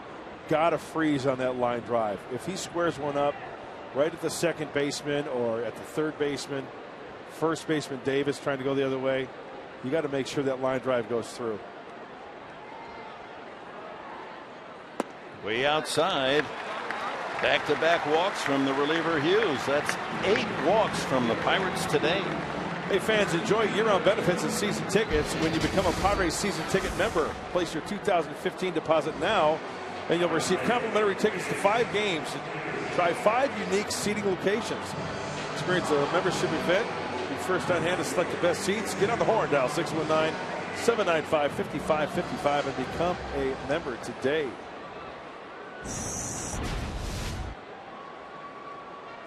Eight walks and a hit batsman for the Padres against the Pirates, as Hughes, following Liriano's wildness, with back-to-back walks to open things here in the 6th inning for Jace Peterson. See if he's up there to sacrifice. The Pirate infield thinks so. They're in at the corners. And a good bunt. Peterson does the job. 1-4 on the putout. And the Padres have 2 men in scoring position with Kennedy due up. And as we speculated, a pinch hitter, but it's not Seth Smith, it's Yonder Alonso. No action in the Bucco bullpen. They do have 2 lefties down there. Tony Watson, Justin Wilson. And they're still sitting down there. Nobody even throwing. So Alonso as the pinch hitter.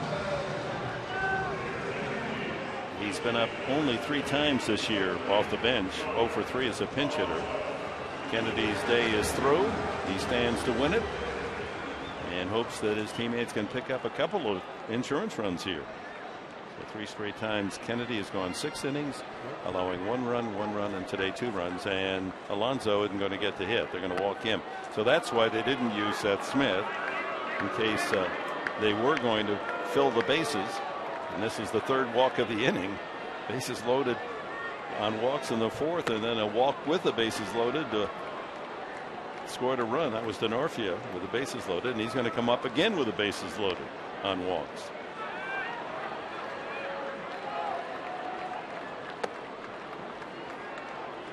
Denorfia, a busy day. He's walked twice, scored, stole a base, and credited with an RBI on a bases loaded walk. This is surprising that Clint Hurdle doesn't have one of those lefties up there, especially with the bench for the Padres. So Alonso jogs to first. And this is incredible. The Padres in this series with Pittsburgh have 10 hits. And today they have 9 walks. And now a trip to the mound to Jared Hughes. Maybe this is to get somebody up in the bullpen. I don't see anyone yet throwing. Oh, I'm looking at my scorecard from yesterday. Tony Watson, the left-hander, he pitched 1 inning yesterday. Then going back to Monday, Justin Wilson pitched in the 7th. And Buddy's going to use Seth Smith here, Mark Grant. Yep. Hit for Denorfia. There's a big opportunity, men at 2nd and 3rd.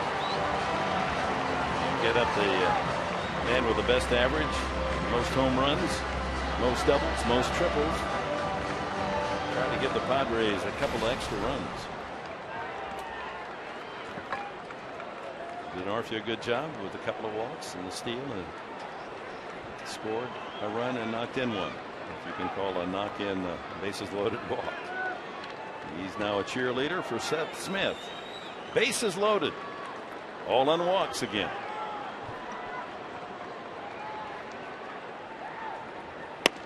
Comes up swinging. Good 2-seamer at 91. Padre over every pillow. Maybin at 3rd. Rivera at 2nd. Alonso at 1st. Well, he likes hitting off righties. .322 for Seth Smith this year. That could be two. There's one. And back to first, a double play. Oh, my. 6-4-3, and that's it for the Padres in the 6th inning. Can't take advantage of Pittsburgh wildness.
Five hits for Pittsburgh as we go to the 7th inning. And let's go back to our Honda dealers of San Diego County. Look at the keys of the game.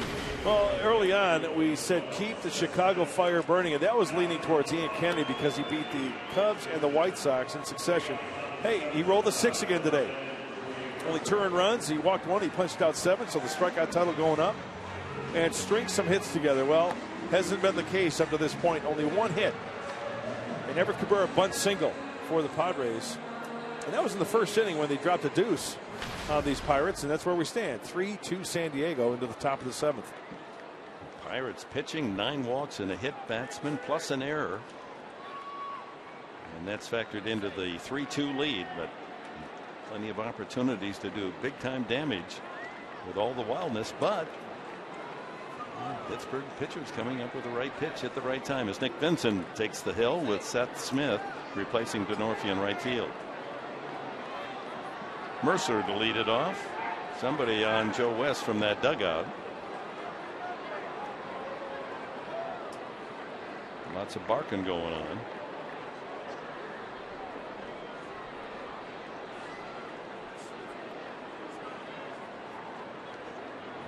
So Vincent, to the man that has been tough to keep off the bases. Mercer has 7 hits in the series. 7 for 12. And you got 7 for 11 there on the ground. And that's correct. They're going to get him this time on a fly ball to center field as Maben scoots in.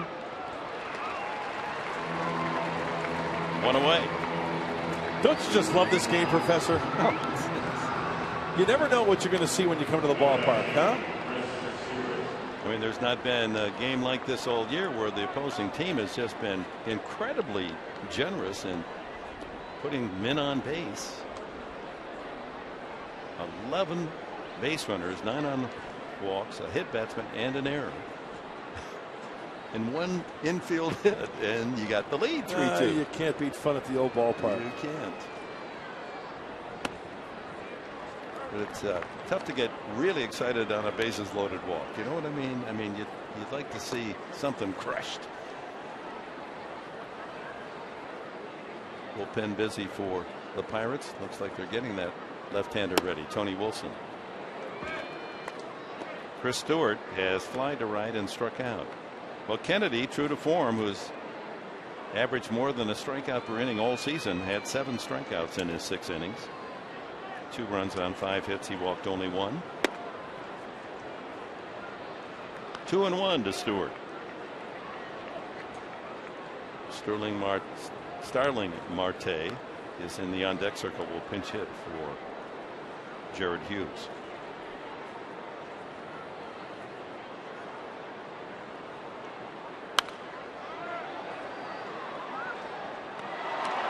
This copyrighted telecast is presented by authority of the San Diego Padres and may not be reproduced or retransmitted in any form. And the accounts and descriptions of this game may not be disseminated without the express written consent of the San Diego Padres. A happy fan on this sunny Wednesday afternoon. Closing in on the 6 o'clock hour. 2 balls, 2 strikes to Chris Stewart. Got him. First strikeout for Vincent. 8th strikeout by Padre pitching today.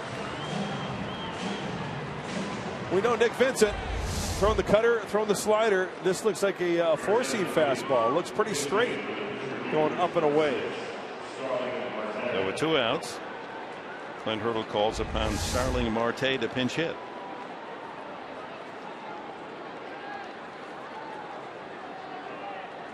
Want to keep Marte off the bases. He's a base stealer, good speed, hitting .236.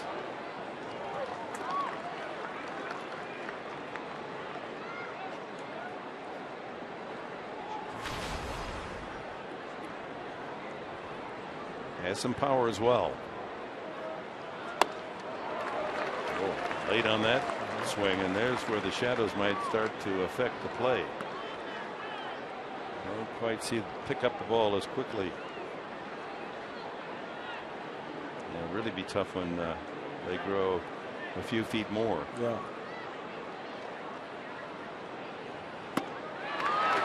Three pitches and down he goes. 2 strikeouts for Vincent. 1, 2, 3, 7. Stretch half at Petco.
In the first inning, Everett Cabrera, and it's just a lot of walks and wellness, and the Padres said, let's go back to Fox Vision on that bunt single. Well, it was perfectly placed. A clinic by Everett Cabrera. You've got the left-hander Francisco Liriano on the mound. Look, he's fallen off a little bit, and then you look at the right side of the infield. Josh Harrison, Ike Davis going for it.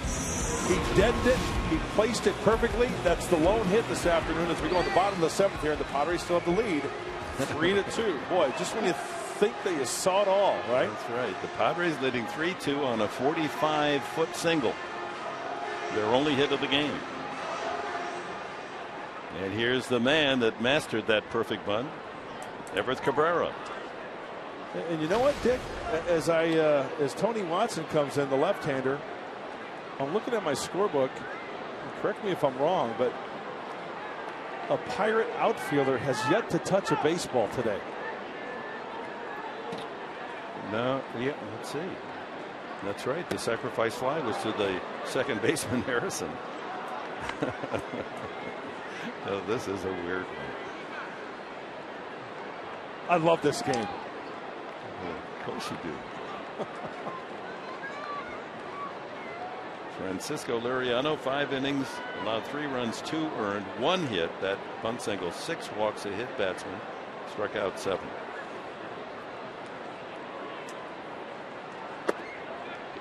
One and 1 to Cabrera. He's grounded out twice since the bunt single. Well, Watson pitched an inning last night. He walked a Padre and he struck out a Padre. That was in the 7th inning.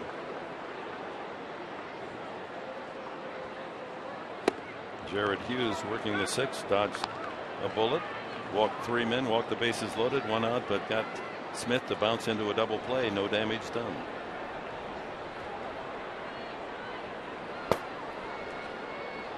Joaquin Benoit, the big right-hander, getting ready. The 8th inning will be his.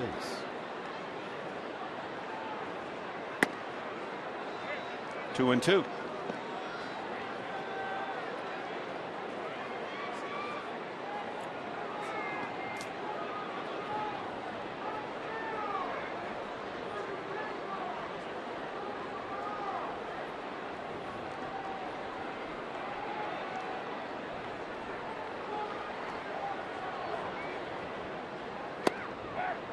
Strike 3 called, says Joe West.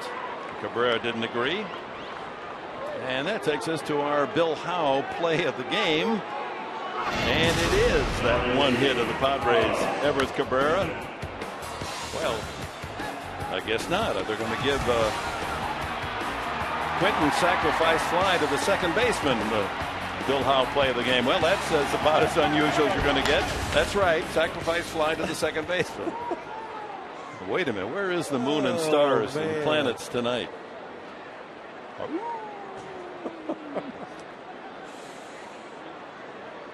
Quinton taps it foul.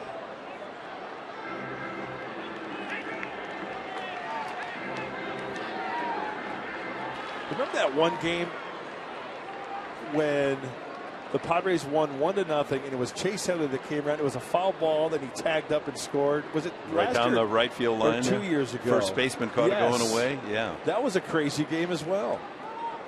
It was like a wild pitch, 2 wild pitches, and then he scored when the first baseman went in foul territory to catch it into the stands and ended up scoring. It was just that's right. The first baseman jackknifed into the first row as he caught the ball. Its head down was below the barrier, and by the time he got himself uprighted and threw back to the plate, unbelievable. How about a hit here, huh? The Padres in 4 games now have a total of 12 hits in 4 games. Sale only gave up a couple of hits on Sunday, and in the first game of this series they picked up 5. Only 4 last night and 1 today.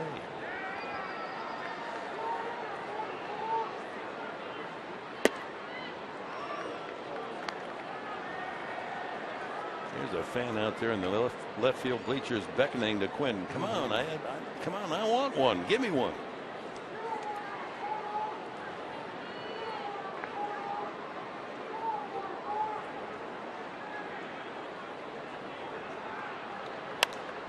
Not to be. Pop up on the infield. And actually in foul territory, Alvarez comes down to make the catch. 2 away. A reminder, folks, Padres Live after the Padre postgame show. Scott Miller is going to handle what has been a rather tasty topic here, Baseball San Diego. He's going to give his thoughts regarding the near cycle for Tommy Medica, and then the appeal by Medica and his agent to have an overrule on the ball hit to the third baseman that could have been a single. Amarista hitting in Headley's spot. Struck out swinging. Kelly was hit by a pitch in the first inning, and we're guessing that's why he was taken out of the game, hit in the leg.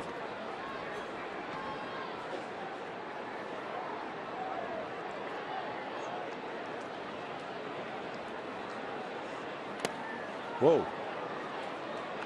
That was the old softball swing right there. Get the running start. Kind of slap at it. And comes away 0-2.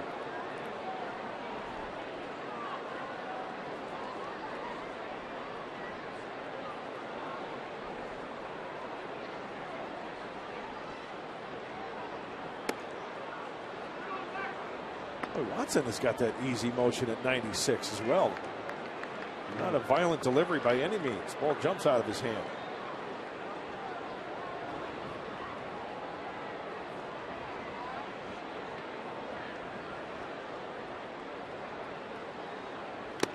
Foul tip, strike three. Couple of strikeouts for Watson, and a 1-2-3 7th. On we go. 3-2, and here comes McCutchen.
The Pirates here, top of the 8th inning. Mark Sweeney and Mike Pomeranz working on Padres Live. The post-game show brought to you by Cox Communications. Really, this story, should it hold, is all about Ian Kennedy. Yeah, 88 pitches today, 7 strikeouts. Only gave up the 1 home run. But Ian Kennedy has been consistent.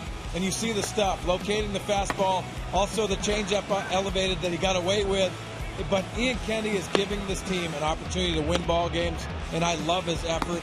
And good showing today. Well, hopefully the Pirates will continue to walk virtually every man who stands there, and the Padres tack on a few more and get a little bit of comfort, some breathing room out there. So when we see the postgame show, we'll talk more about what happens today. Plus, you'll hear from Buddy Black, and as you mentioned, Dick, we will have Scott Miller, the Fox Sports San Diego MLB insider, with us, and he'll give us his take on that Tommy Medica appeal, that near cycle, should he get it.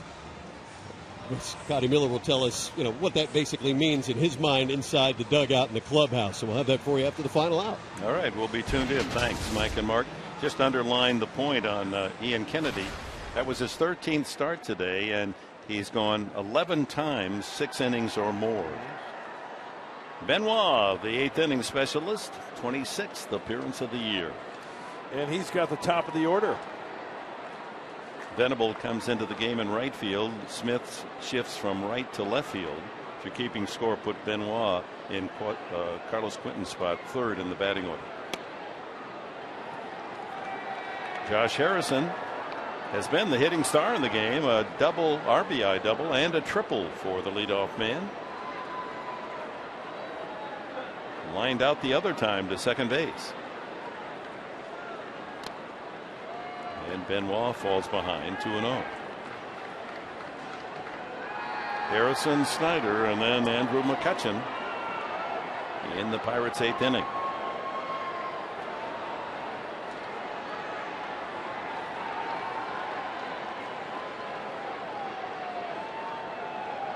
Amarista guarding the line at 3rd.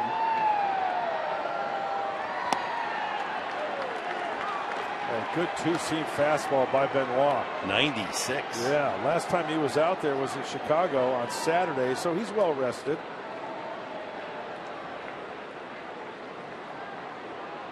Threw an inning and struck out 2 White Sox.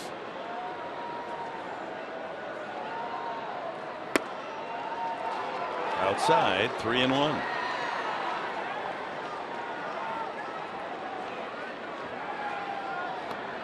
Padres 3, Pirates 2.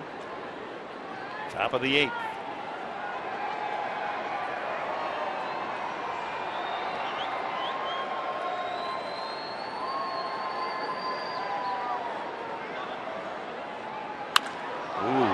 Ripped into the left field corner, fair or foul. It's a fair ball, and Harrison is on the run again. Into second base with his second double. 2 doubles and a triple for Harrison. Have yourself a day, young man.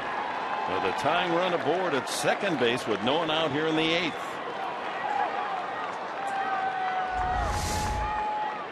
Well, he worked himself into a hitter's count. 3-1. And with that said, you look for the fastball, you get the fastball, you can turn on it. That's exactly what Harrison did. Ball leaked a little bit over the heart of plate there low, but he dropped the head on him. I think Benoit wanted to try to go down and away there. Talk about making contact. Line out, see where that ball landed. About 2 feet fair, right against the base of the foul pole. He lines out, triples to right center, doubles to left center, and doubles into the left field corner. I mean, all 4 times up. He has hit shots. Travis Snyder? No, it's going to be Neil Walker here. Neil Walker, who for the first time all season was not in the starting lineup. 11 home runs and 34 RBIs. The 11 shares the lead in home runs, and 34 tops the club. He pulls his ace, does Clint Hurdle, but he pops him up. Benoit induces a high fly to shallow center. Peterson called off by Maben. 1 away. That's a big out, but here comes McCutchen. Coming off the bench, Walker looking for the old number 1. He gets the number 1, but it ties him up. And now, even though Benoit missed that location, he wanted it down and away. Walker got tied up, worked underneath it. See the frustration there? That's a hang with him. 1 out for Benoit. McCutchen struck out first time he faced Kennedy. Then he homered to left in the 4th. That was the first Pirates run. Fly deep to right in the 6th.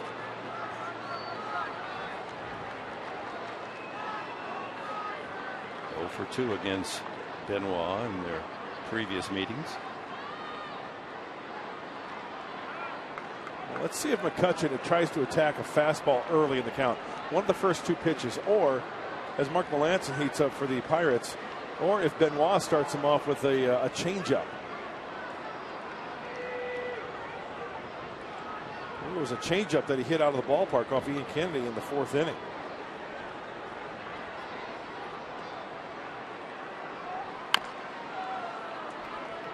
First pitch changeup.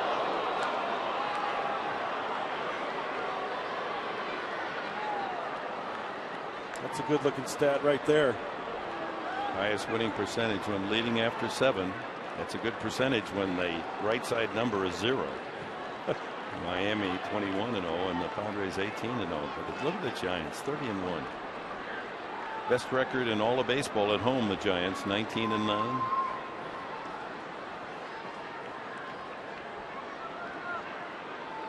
One strike, McCutchen.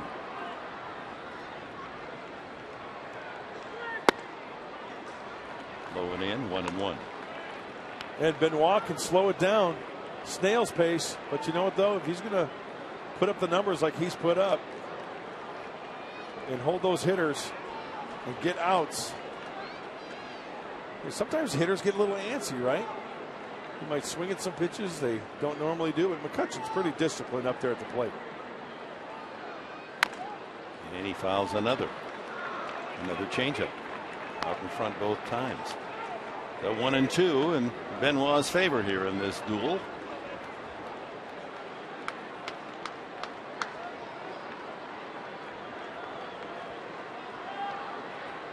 After McCutchen, Ike Davis. He's been held hitless in the series.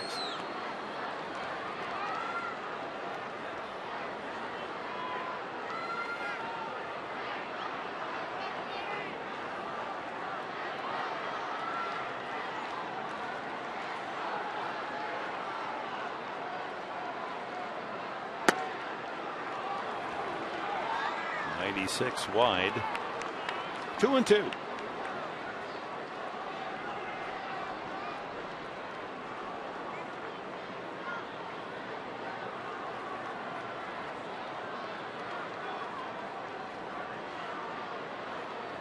Tying run. Harrison perched out at second. 1 out here in the 8th.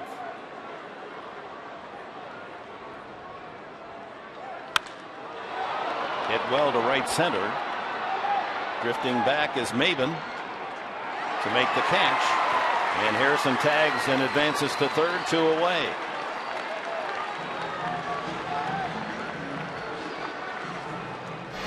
Well, if Andrew McCutchen is going to get a good pitch to hack at first pitch, he is going to be hacking. He got a changeup there, and he was out in front of it. Benoit's secondary pitch is that changeup heavy. So 3 in a row, and look at those spots down and in. And remember, it was a changeup that McCutchen hit out of the hand of Ian Kennedy.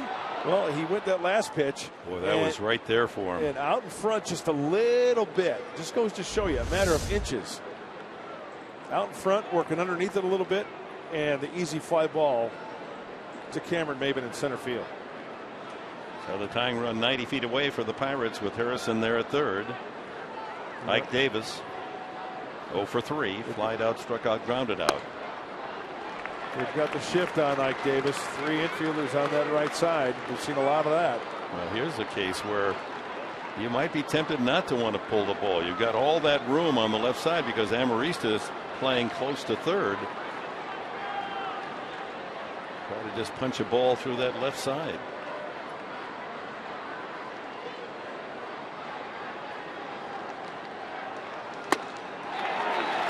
Not with that swing. 2 strikes.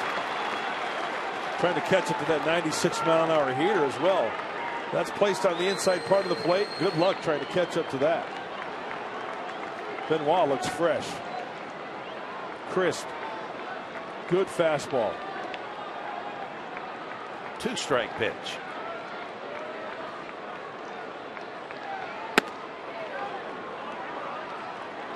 Wouldn't bite. 1-2.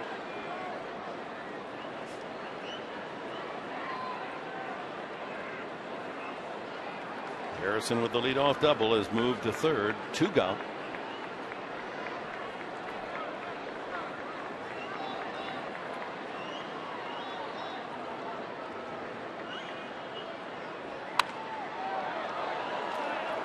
As if he was trying to go to left field with that swing.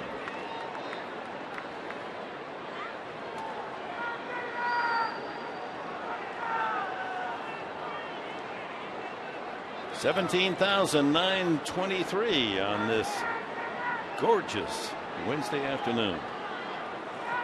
They've come out to Petco and they've seen a most unusual day. It's a most unusual day, isn't it?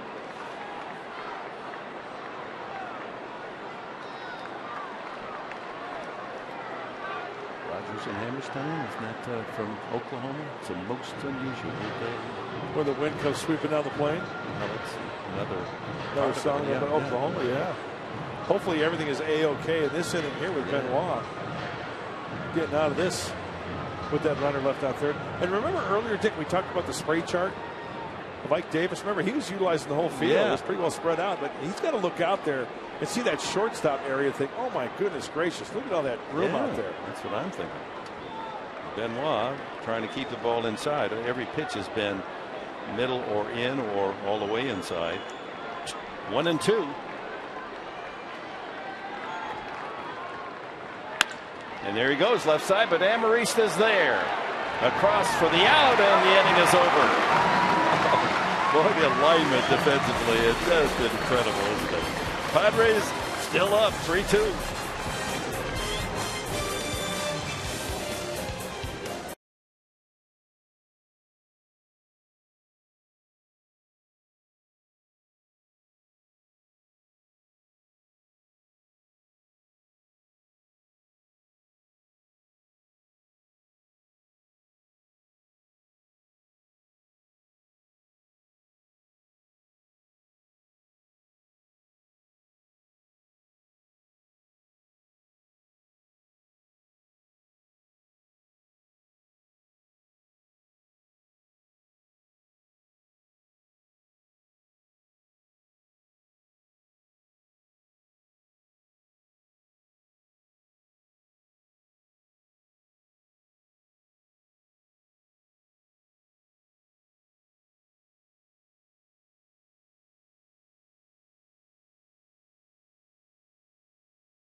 presents Padres Baseball, brought to you by Southwest Airlines. Find Southwest Airlines fares online only at southwest.com. By Petco, the power of together. And by your San Diego Lexus dealer. What a game. We're pleased that you've joined us here on Fox Sports San Diego. If you're just coming home from work and turning on the telly, the Padres indeed have 3 runs on 1 hit. It was a bunt single in the first inning by Everett Cabrera. They benefited from 9 walks and a hit batsman and an error that's allowed an unearned run to score from Pittsburgh's generosity as Mark Melanson comes in to work the bottom of the 8th inning. The totals are 3 runs, 1 hit for the Padres, 2 runs, 6 hits for Pittsburgh. Clint Barmas comes in to play second, and Harrison moves from second base to right field.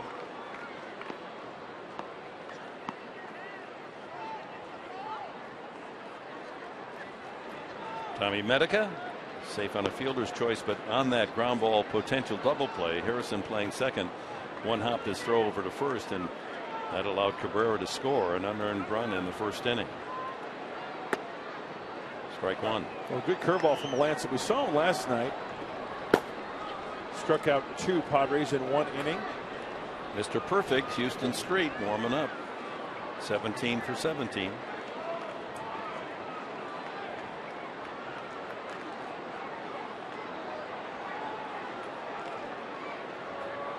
So you say they've got 3 runs on a bunt single. How'd they do it? Well, here it is. In the first inning, DeNorfia walked to lead off, stole second, moved to third when Cabrera executed that bunt single.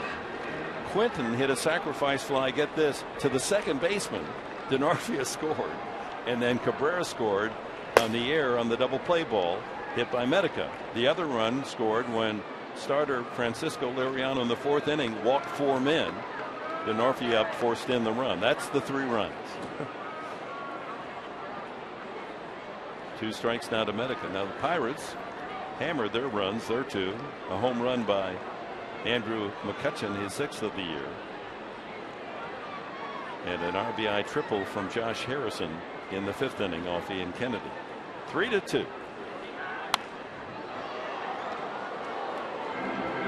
You want to see a hit that gives you a 3-2 lead? How perfect is this?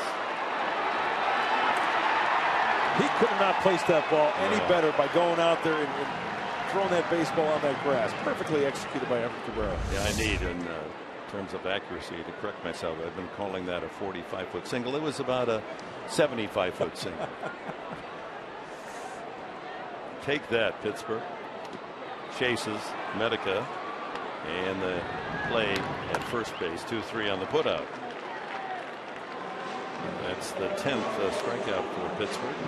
Now the Padres rather, have won before with only 1 hit. I think that's the game you're thinking of in 2010 when Headley scored. Yep. And then back in '75 they won on a single. But I'm guessing that those weren't bunt singles.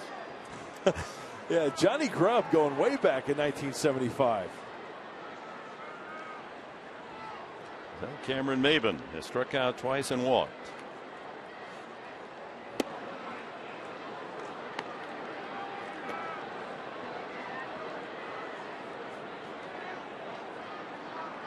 There's a Cabrera down in the shadow, hard to see his face, hiding some laughter of something's going on down there.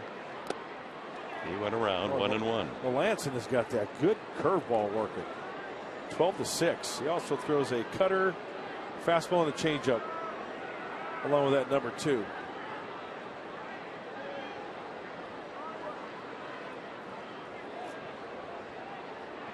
One out here, bottom of the 8th.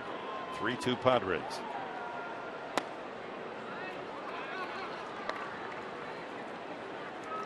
Off day tomorrow. The Washington Nationals in on Friday night, fans.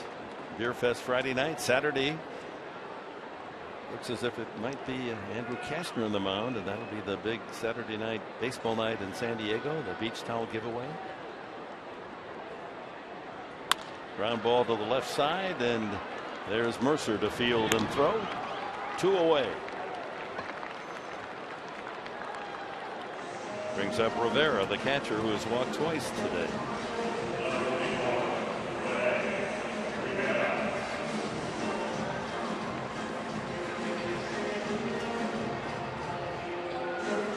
And again, back to your point, Mark Grant. Here we are, 2 outs in the 8th inning. And the Pirates could have played this game without an outfielder. Yep. Not one single play made by an outfielder. Not only not a put out, but not even a ball to field.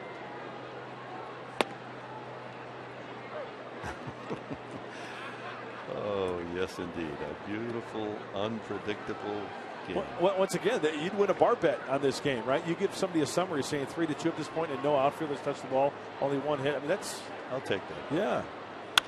Oh, here's the first one. And it's hit pretty well by Rivera. But McCutchen is there to make the catch. And we jinxed it. 1, 2, 3. We go to the 9th. Houston Street. Does he have 18 for 18 in that right arm?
Ninth inning, and Houston Street called in from the bullpen. He's a perfect 17 for 17 this year in save opportunities. He will face Jose Tabata, Pedro Alvarez, and Jordy Mercer. They're the scheduled hitters in the top of the 9th inning, with the Padres leading 3-2. Well, Houston Street had a little tune-up last night in the 4-1 loss to the Pirates. 1 inning, 1 strikeout. He faced the bottom of the order, 6, 7, and 8. But, you know, you look at the splits for Houston Street, and Dick, as you said, he's perfect in save opportunities, but lefty's hitting .088, righty's hitting .159 off the right-hander. And he's trying to save it for Ian Kennedy to give Kennedy his 3rd straight win. Tabata is 0 for 3 against Street. Alvarez has a home run in his 7 trips against the right-hander, and Mercer's only faced him once.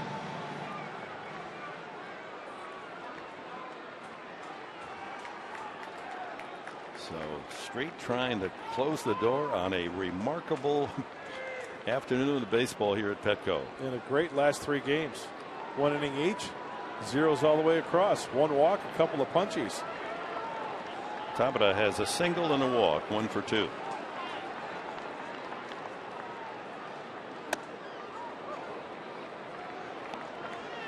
I'm seeing Tabata a little itchy in that batter's box. Anything close just off the inside corner, he's backing out of there.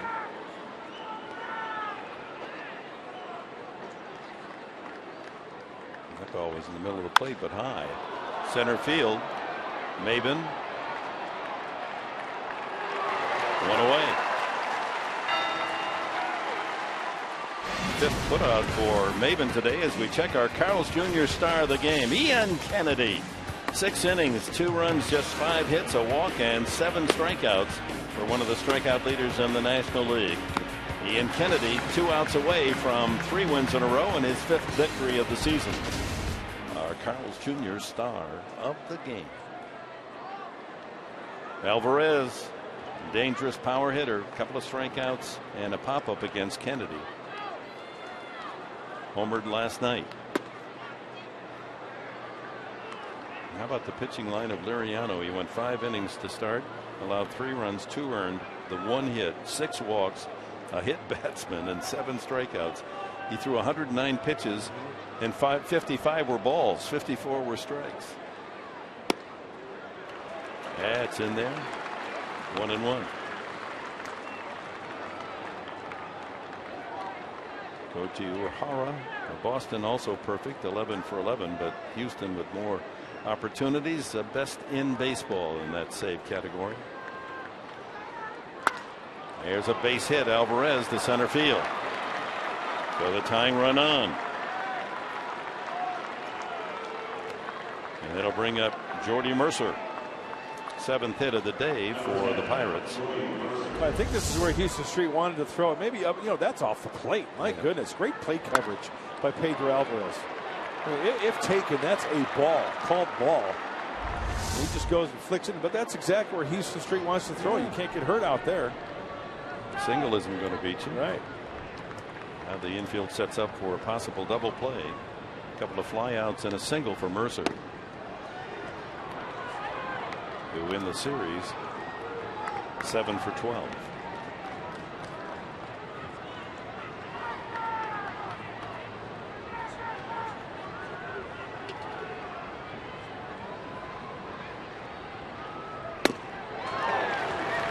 Same spot. He's got pinpoint control, doesn't he?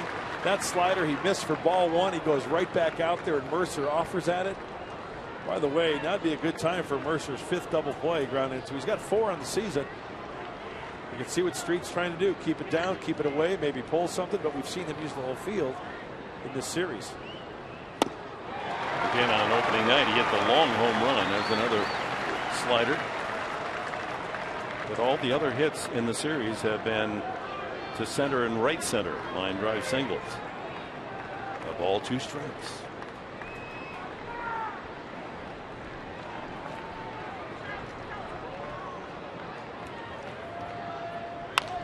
Popped up.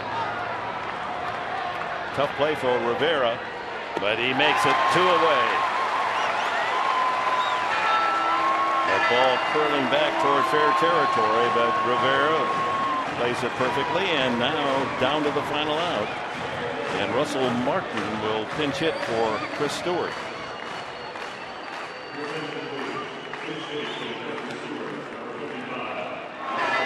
Now the Friar wants to ring that mission bell. Oh, look at how happy he is. Hard to hold back the smile. He's always happy, isn't he? Yeah. I think he went to the Mark Grant Happy School, in fact. Honor graduate.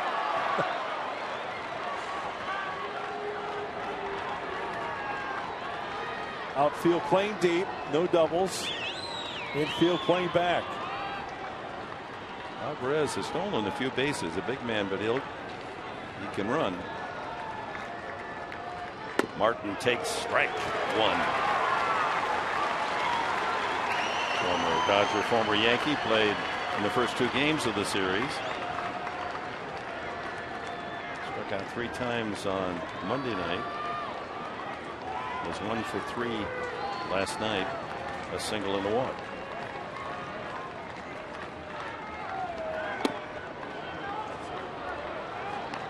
One and one.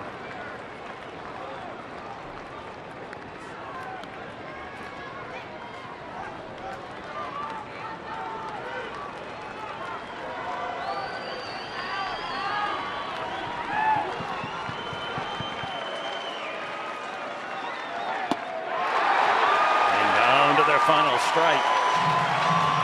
Street trying to complete the deal. 17,923 have witnessed something most extraordinary today, and a win would make it all the better going home.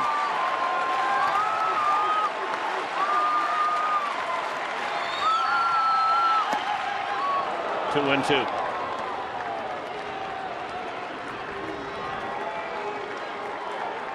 The whole ritual, the cap off, cap back on, lick the fingers, back to the middle of the cap, another lick of the fingers.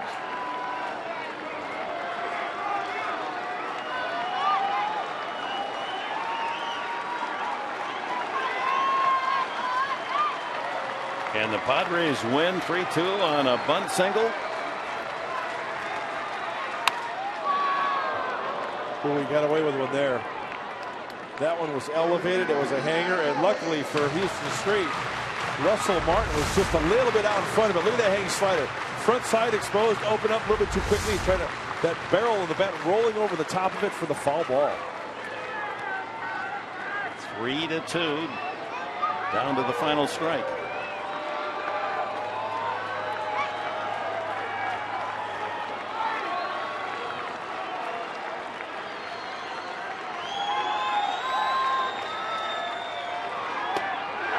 Go. Yes, and the Padres win it 3-2.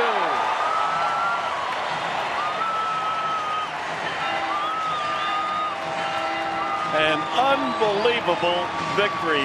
3 runs on a bunt single, and they beat the Pirates 3-2. Coming up, Mike Pomeranz. Try to digest this one. Never seen anything like it.